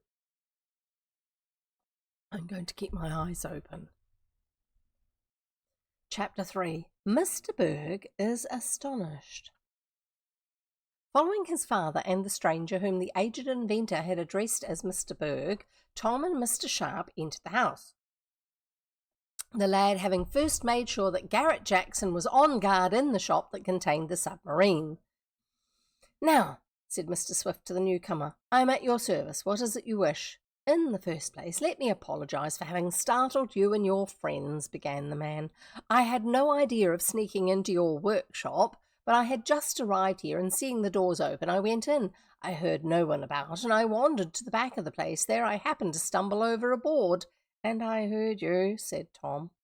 "Is this one of your employees?" asked Mr. Berg in rather frigid tones, as he said he wanted to talk privately to the father. "That is my son." "Oh, I beg your pardon." The man's manner changed quickly. "Well, I guess you did hear me, young man. I didn't intend to bark my shins the way I did either. You must have taken me for a burglar or a sneak thief." "I have been very much bothered by a gang of unscrupulous men," said Mr. Swift, "and I suppose Tom thought it was some of them sneaking around again." "That's what I did," added the lad. "I wasn't going to have anyone steal the secret of the submarine if I could help it. Why are you telling everyone what it is, Tom?" And let's just have a good dose of brick wall too. Tom telling people what it is when they're trying to be secretive about stuff. Sorry, my wall just fell over. I'll just prop it up again.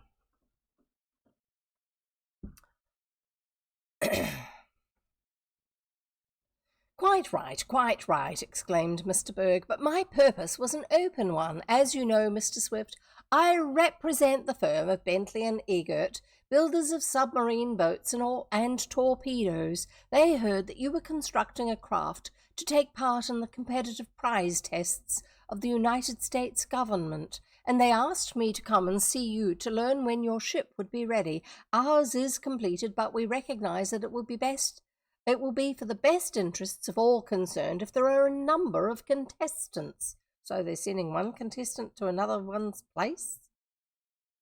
Not dodgy at all. "And my firm did not want to send in their entry until they knew that you were about finished with your ship. How about it? Are you ready to compete?" "Yes," said Mr. Swift slowly. "We are about ready. My craft needs a few finishing touches, and then it will be ready to launch." "Then we may expect a good contest on your part," suggested Mr. Berg. "Well," began the aged inventor, "I don't know about that." "What's that?" exclaimed Mr. Berg.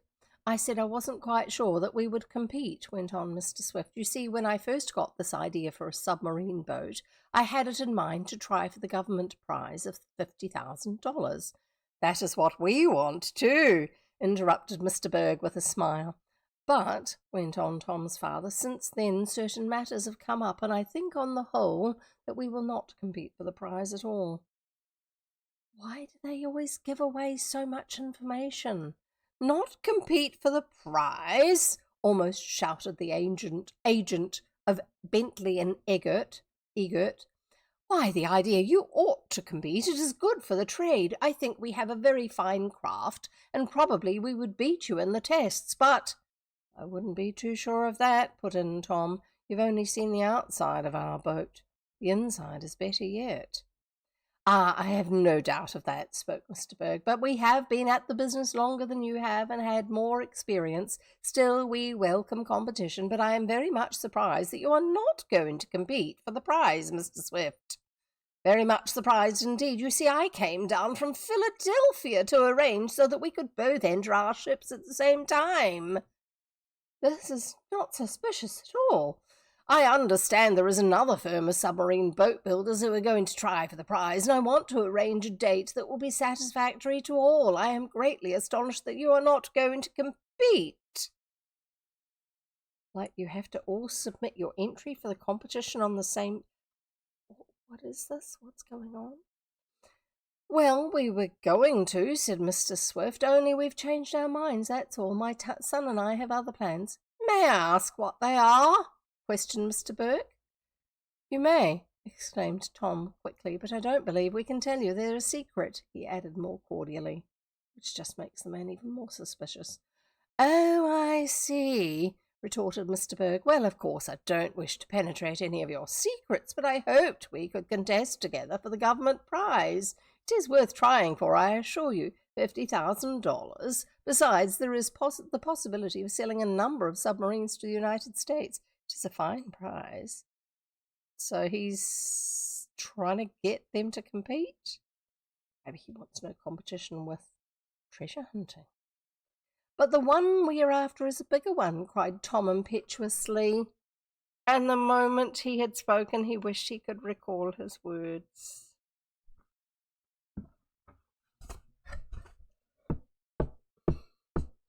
Head.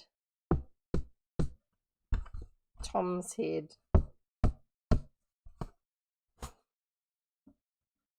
So he hasn't grown out of the head against a brick wall phase of his life. Eh? What's that? Exclaimed Mr. Berg. You don't mean to say another government has offered a larger prize? If I'd known that, I would not have let my firm enter into the competition for the bonus offered by the United States. Please tell me.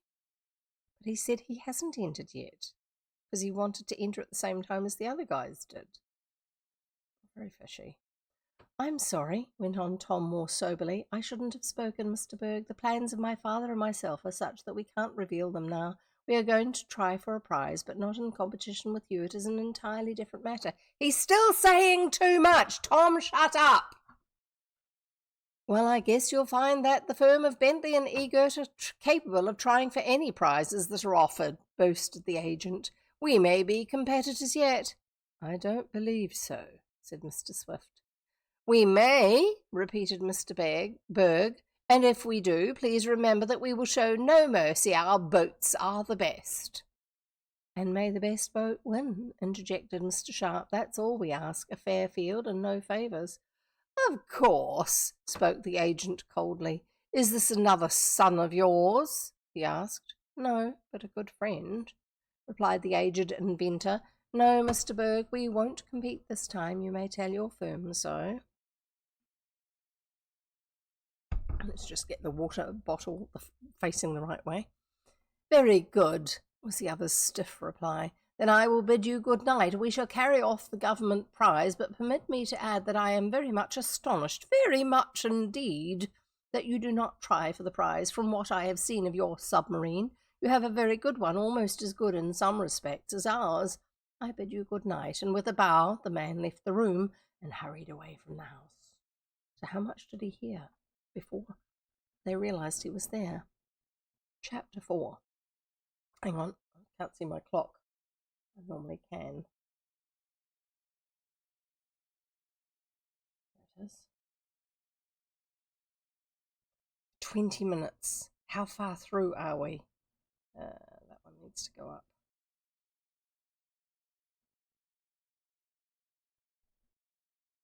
Yeah, we've got enough time for the next chapter. Yay! Chapter 4. Tom is imprisoned. Bet you didn't see that one coming. Well, I must say he's a cool one, remarked Tom as the echoes of Mr. Berg's steps died away. The idea of thinking his boat better than ours. I don't like that man, Dad. I'm suspicious of him. Do you think he came here to steal some of our ideas? Caged inventor. Instead of aged. Very good. Well done. Yes, Tom is imprisoned. No, I hardly... Do you think he came here to steal some of our ideas? No, I hardly believe so, my son, but how did you discover him? Just as you saw, Dad. I heard a noise and went back to investigate. I found him sneaking around looking at the electric propeller plates. I went to grab him just as he stumbled over a board. At first I thought it was one of the old gang. I'm almost sure he was trying to discover something. Electric propeller plates. We will probably get a brief description of how they work, and it may not be something that's actually feasible these days. No, Tom, the firm he works for are good businessmen, and they would not countenance anything like that. They are heartless competitors, however, and if they saw a legitimate chance to get ahead of me and take advantage, they would do it. But they would not sneak in to steal my ideas. I feel sure of that. Besides, they have a certain type of submarine which they think is the best ever invented, and they would hardly change at this late day. They feel sure of winning the government prize, and I'm just as glad we're not going to have a contest. Do you think our boat is better than theirs? Much better in many respects. Don't like that man Berg, though, went on Tom. Nor do I, added his father. There is something strange about him. He was very anxious that I should compete. Probably he thought his firm's boat would go so far ahead of ours that they could get an extra bonus. But I'm glad he didn't see our new method of propulsion. That is the principal improvement in the Advance over other types of submarines. Well, another week and we'll be ready for the test. Have you known Mr. Berg long, Dad? Not very. I met him in Washington when I was at the patent office. He was taking out papers on a submarine for his firm at the same time I got mine for Advance. It was rather curious that he should come all the way here from Philadelphia merely to see if I was going to compete. There is something strange about it, something I can't understand. The time was to come when Mr. Swift and his son were to get at the bottom of Mr. Berg's reasons, and they learned to their sorrow that he had penetrated some of their secrets. Before going to bed that night, Tom and Mr. Sharp paid a visit to the shed where the submarine was resting on the ways, ready for launch. They found Mr. Jackson on guard, and the engineer said that no one had been around, nor was anything found disturbed. It certainly is a great machine, remarked the lad as he looked up at the cigar-shaped bulk towering over his head. Wasn't the airship also cigar-shaped? Dad has outdone himself this trip. It looks all right, commented Mr. Sharp. Whether it will work is another question. Yes, but we can't tell it until it's in the water, conceded Tom. But I hope she does. Dad has spent much time and money on it. The Advance was, as her name indicated, much in advance of previous submarines. There was not so much difference in outward construction as there was in the means of propulsion and in the manner in which the interior and the machinery were arranged. The submarine planned by Mr. Swift and Tom jointly and constructed by them with the aid of Mr. Sharp and Mr. Jackson was shaped like a cigar, which they have just told us, and this time it's capitalized. Over 100 feet long and 20 feet in diameter at the thickest part, it was divided into many compartments, all watertight, so that if one or even three were flooded, the ship would still be usable. We're getting into Titanic language here. One of the problems with the Titanic was they talked about watertight bulkheads. They were at the sides. They were not at the top, which means they're not actually watertight because air can get through. And air being trapped in a space is what helps it to float. And if the air can get out, it can't. At least that's what we heard about in terms of the science side of it. And they talked about if one of the compartments is punctured, it will still float. Even up to 3 compartments. They talked about 3 with the Titanic as well. We had to do it for school, just in case you're wondering. No, it's not one of my special interests. But daughter has been there to the shipyards where it was built. Been to the Titanic Memorial. All watertight so that if 1 or even 3 were flooded, the ship would still be usable. Buoyancy was provided for by having several tanks for the introduction of compressed air, and there was an emergency arrangement so that a collapsible aluminium container could be distended and filled with a powerful gas.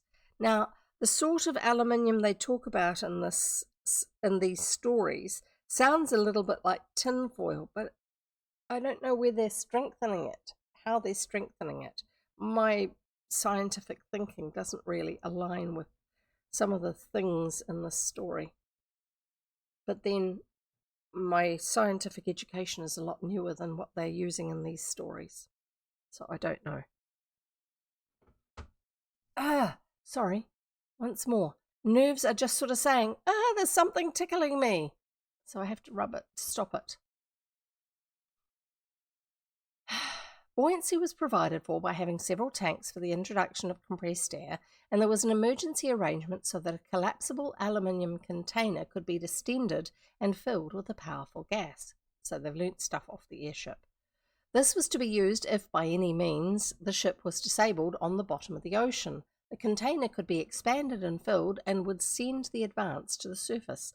Now, the way that works, that idea, is that the gas is held compressed in a container, unless they're actually manufacturing it at the time. It's held compressed in a container, and because it's compressed, it's not taking up much room. It's when it expands to take up as much room as it wants, that because it's taking up more room, it causes things to be more buoyant. ADHD, don't touch me. Very good. Excellent. So yeah, it's because my brain as a kid used to say, but if it's the air that you've already got down there, surely it's going to make it float. No, because if it's not taking up much space, then when it's compressed, it won't actually have that buoyancy effect. Another peculiar feature was that the engine room, dynamos, and other apparatus were all contained amidships. That's in the middle of the boat, the vessel. This gave stability to the craft and also enabled the same engine to operate both shafts and propellers, as well as both the negative forward electrical plates and the positive rear ones. This is like a maglev train, except that you're in water which transfers electricity. So I don't know. It doesn't make sense yet. I'll let them keep explaining. These plates were a new idea in submarine construction and were the outcome of an idea of Mr. Swift with some suggestions from his son. The aged inventor did not want to depend on the usual screw propellers for his craft, nor did he want to use a jet of compressed air shooting out from a rear tube, nor yet a jet of water by means of which the creature called the squid shoots himself along. Now, you wouldn't want to use air if you're doing it underwater because you have to store that air somewhere and you're going to run out quickly. Shooting water out like a squid does makes more sense because you're surrounded by it. You just have to suck it in and then shove it out hard in a jet format for it to actually push you forwards. But it's still conservation of matter and energy is a big factor in any of these sort of systems, as well as things like friction. And it's getting Swift invents baking soda submarine. Wouldn't go over well. No. Wonder how much baking soda you'd need to have with you and how much vinegar to make it go far enough. And what you do when it runs out. The fish wouldn't like it. Oh, goodness me. Mr. Swift planned to send the Advance along underwater by means of electricity. Certain peculiar plates were built at the forward and aft blunt noses of the submarine. Into the forward plate a negative charge of electricity was sent, and into the one at the rear a positive charge, just as one end of a horseshoe magnet is positive and will repel the north end of a compass needle, while the other pole of a magnet is negative and will attract it. And electricity like repels, while negative and positive have a mutual attraction for each other.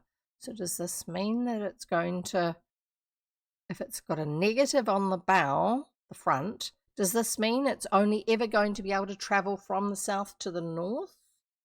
I think I need to keep reading because the potential for getting confused here is getting higher. Mr. Swift figured out that if he could send a powerful current of negative electricity into the forward plate, it would pull the boat along. For water is a good conductor of electricity, while if a positive charge was sent into the rear plate, it would serve to push the submarine along, and he would thus get a pulling and pushing motion, just as a forward and aft propeller works on some ferry boats. I don't know about the science of this. I've never heard of it before. Yeah, it's just, I don't know if it's going over my head or if it's just non-science. As a defensive measure, not propulsion. Yeah, that sounds more like it to me. But the inventor did not depend on these plates alone. There were auxiliary forward and aft propellers of the regular type, so if the electrical plates did not work or got out of order, not sequence, stopped working, like putting an out of order sign on something, the screws, propellers, would serve to send the Advance along. There was much machinery in the submarine. There were gasoline motors, since space was too cramped to allow the carrying for coal for boilers. They're still going to have exhaust fumes to deal with.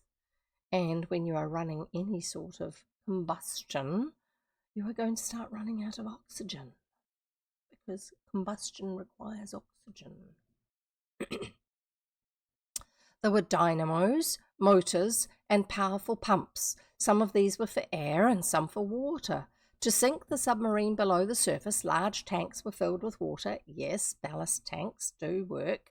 To ensure a more sudden descent, deflecting rudders were also used, similar to those on an airship. Yes, they do that. There were also special air pumps and one for the powerful gas, which was manufactured on board. Forward from the engine room was a cabin where meals could be served. Subtitles: Alice Tanks. I don't know what's going on with the length of line for these. Maybe I've got my caption box too narrow, and every now and then the actual natural length of line is too much. I can't find anything that says how long it's meant to actually be, because normally it does this, and then occasionally you'll get it where it will break, like it's too long. Anyway, forward from the engine room was a cabin where meals could be served and where the travellers could remain in the daytime. There was also a small cooking galley or kitchen there. Back of the engine room were the sleeping quarters and the storerooms. The submarine was steered from the forward compartment, and here were also levers, wheels, and valves that controlled all the machinery, while a number of dials showed in which direction they were going, how deep they were, and at what speed they were moving, as well as what the ocean pressure was. On top, forward, was a small conning or observation tower with auxiliary and steering and controlling apparatus there. This was to be used when the ship was moving along on the surface of the ocean or merely with the deck awash. There was a small flat deck surrounding the conning tower, and this was available when the craft was on the surface. It's 100 feet long. I know, it's huge. Ish. There was provision made for leaving the ship when it was on the bed of the ocean. When it was desired to do this, the occupants put on diving suits, which were provided with portable oxygen tanks. Scuba! Then they entered a chamber into which water was admitted until it was equal in pressure to that outside. So we have an airlock system. Then a steel door was opened and they could step out. To re-enter the ship, the operation was reversed. This was not a new feature. In fact, many submarines today use it. At certain places, there were thick bullseye windows, by means of which the underwater travellers could look out into the ocean through which they were moving. As a defence against the attacks of submarine monsters, no, not monsters that prey on submarines, but monsters that live underwater. Submarine, I think. There was a steel pointed ram like a big harpoon. There were also a bow and stern electrical gun, of which more will be told later. In addition to ample sleeping accommodations, there were many conveniences aboard the Advance. Plenty of fresh water could be carried, and there was an apparatus for distilling more from the seawater that surrounded the travellers. Compressed air was carried in large tanks, and oxygen could be made as needed. In short, nothing that could add to the comfort or safety of the travellers had been omitted. There was a powerful crane and windlass which had been installed when Mr. Swift thought his boat might be bought by the government. Koriki's sending me information about a particular class of submarines, 3 times as long as Swift's. Yeah. The Porpoise class were submarines built for the United States Navy in the 1930s and incorporated a number of modern features that would make them the basis for the subsequent Salmon, Sargo, Tambor, Gatto, Balau, and Tench classes. Different types of fish, I think. In some references, the porpoises are called the P class. So 3 times as long as Swift's one. The porpoise example that he's sent through. Built in 1930s. So, yeah. But then, airships back in the day, when they were used for travel between continents, used to have some pretty lavish setups. I don't know why they just did. Maybe that was because they wanted people's money to fund what they were doing, and so therefore they would sell places on them. And also, it wasn't rush, rush, rush the way we have now. Anyway, carry on. In addition to ample sleeping accommodations, there were many conveniences aboard the Advance. Plenty of fresh water could be carried, and there was an apparatus for distilling more from the seawater that surrounded the travellers. Compressed air was carried in large tanks, and oxygen could be made as needed. In short, nothing that could add to the comfort or safety of the travellers had been omitted. There was a powerful crane and windlass which had been installed when Mr. Swift thought his boat might be bought by the government. This was to be used for raising wrecks or recovering objects from the bottom of the ocean. Ample stores and provisions were to be carried, and once the travellers were shut up in the Advance, they could exist for a month below the surface, providing no accident occurred. All these things Tom and Mr. Sharp thought of as they looked over the ship before turning in for the night. The craft was made immensely strong to withstand powerful pressure at the bottom of the ocean. The submarine could penetrate to a depth of about 3 miles. Below that, it was dangerous to go, as the awful force would crush the plates, powerful as they were. Yes, we do have a modern story equivalent of that happening in real life, with a private tour going to visit the Titanic. That would have been hideous.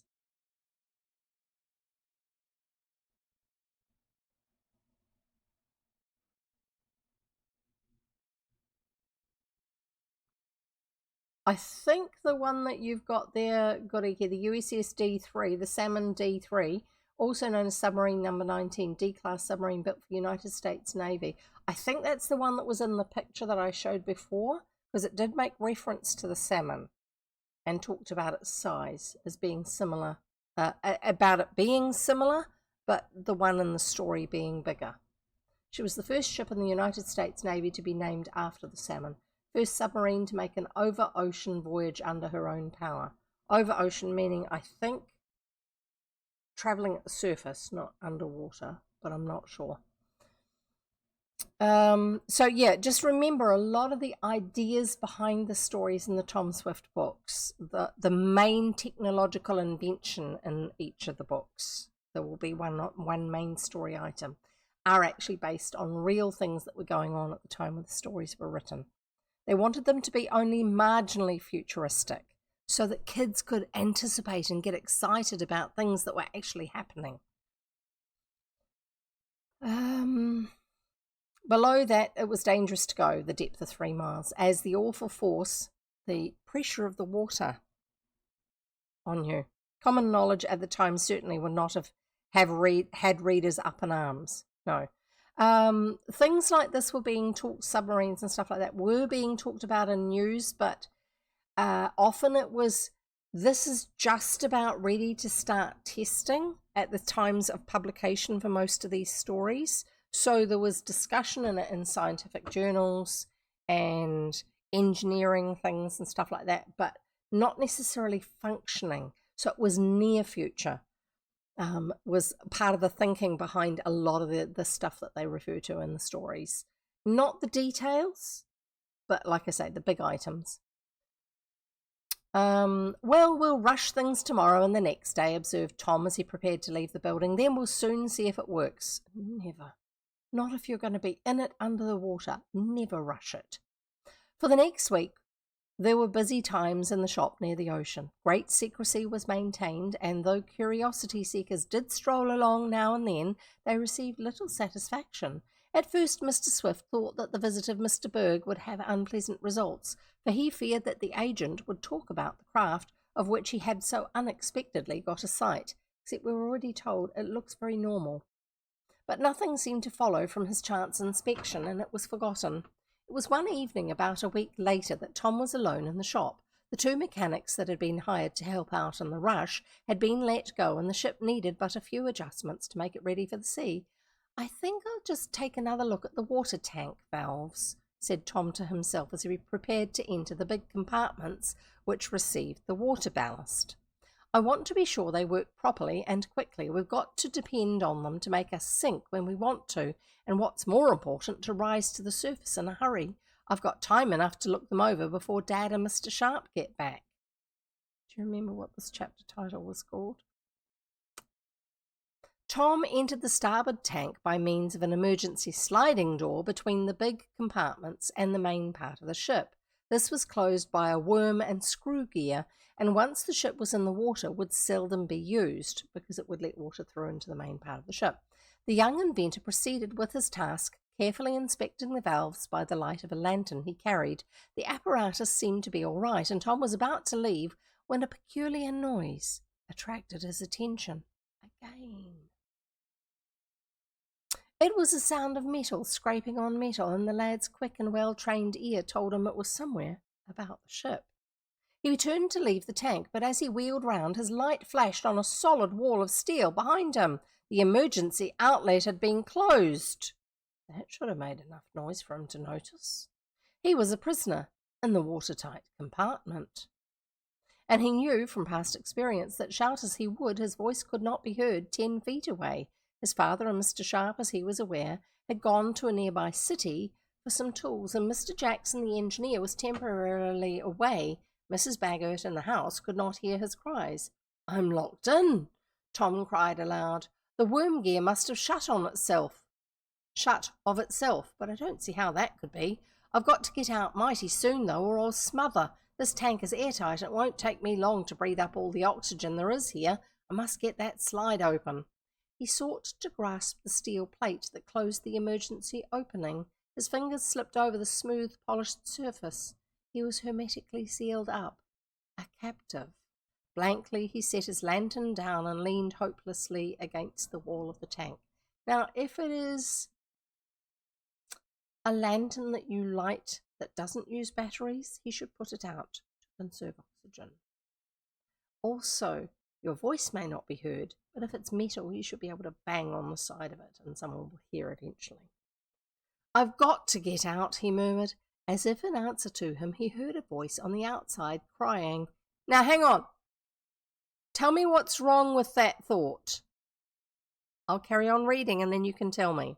He heard a voice on the outside crying, "There, Tom Swift, I guess I've gotten even with you now.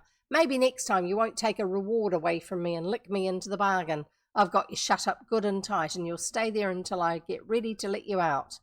"Andy Foger," gasped Tom. "Andy Foger sneaked in here and turned the gear. But how did he get to this part of the coast?" "Andy Foger, you let me out," shouted the young inventor, and as Andy's mocking laughter came to him faintly through the steel sides of the submarine, the imprisoned lad beat desperately with his hands on the smooth sides of the tank, vainly wondering how his enemy had discovered him. And that's the end of today's reading. Now, what's wrong with what just happened? Not him being locked in. We've just been told that, shout as he might, no one would be able to hear him when he's inside this chamber. They made that very, very clear. He knew from past experience that, shout as he would, his voice could not be heard 10 feet away. So how did he hear Andy Foger saying, "There, Tom Swift, I guess I've gotten even with you now"? I don't think there's a really complex sound baffle system that means noise inside can't be heard outside, but noise outside can be heard inside. I think this is just normal acoustic stuff, and that is incorrect information, because if nobody can hear him when he's inside shouting, he shouldn't be able to hear Andy talking to him from outside, nor Andy hear him enough for him to laugh at him as he walks away. That doesn't make sense at all. So the imprisoned lad beat desperately with his hands on the smooth sides of the tank, vainly wondering how his enemy had discovered him. And that's the last chapter. He will get out. Those of you who are claustrophobic, don't worry, he will get out, because we have a whole series of Tom Swift books still to go. Chapter 5, Mr. Berger's Suspicious, is the next chapter. So we're not going to worry about it, but we are going to come back to it. It's a great way to leave us on a cliffhanger, isn't it? For the next time. So thank you for being here with me. Thank you for enjoying this introduction to Tom Swift and his underwater overwater vessel, or Tom Swift and his submarine boat, as it's actually officially called. We shall be back again with more, hopefully in 2 days' time, my Wednesday. And if you're not sure of what time that is for you,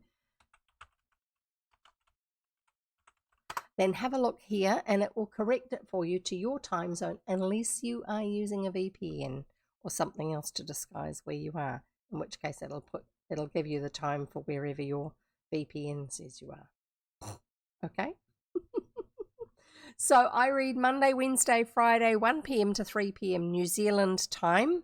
It's currently New Zealand daylight time, but when we get back to normal time, I'll be reading at 1 p.m. to 3 p.m. on New Zealand normal time. So yeah, check out the schedule. I'll see you again next time and we'll find out how he gets out. Someone's going to come back in time and go, huh? Something's wrong, and he will happen to tap on the metal or something like that, and they actually open it up and find him. But there's always something going on, isn't there? And yes, they were silly. They shouldn't have made any implication that there was anything else they might be going to do either, because Mr. Berg is going to go researching, isn't he? So we'll find out next time. Take care of yourself. Stay well hydrated, including your brain, because it needs it to work well. And you've got to be kind to yourself. That includes staying hydrated. And don't forget happy reading. Thanks for being here. See you next time.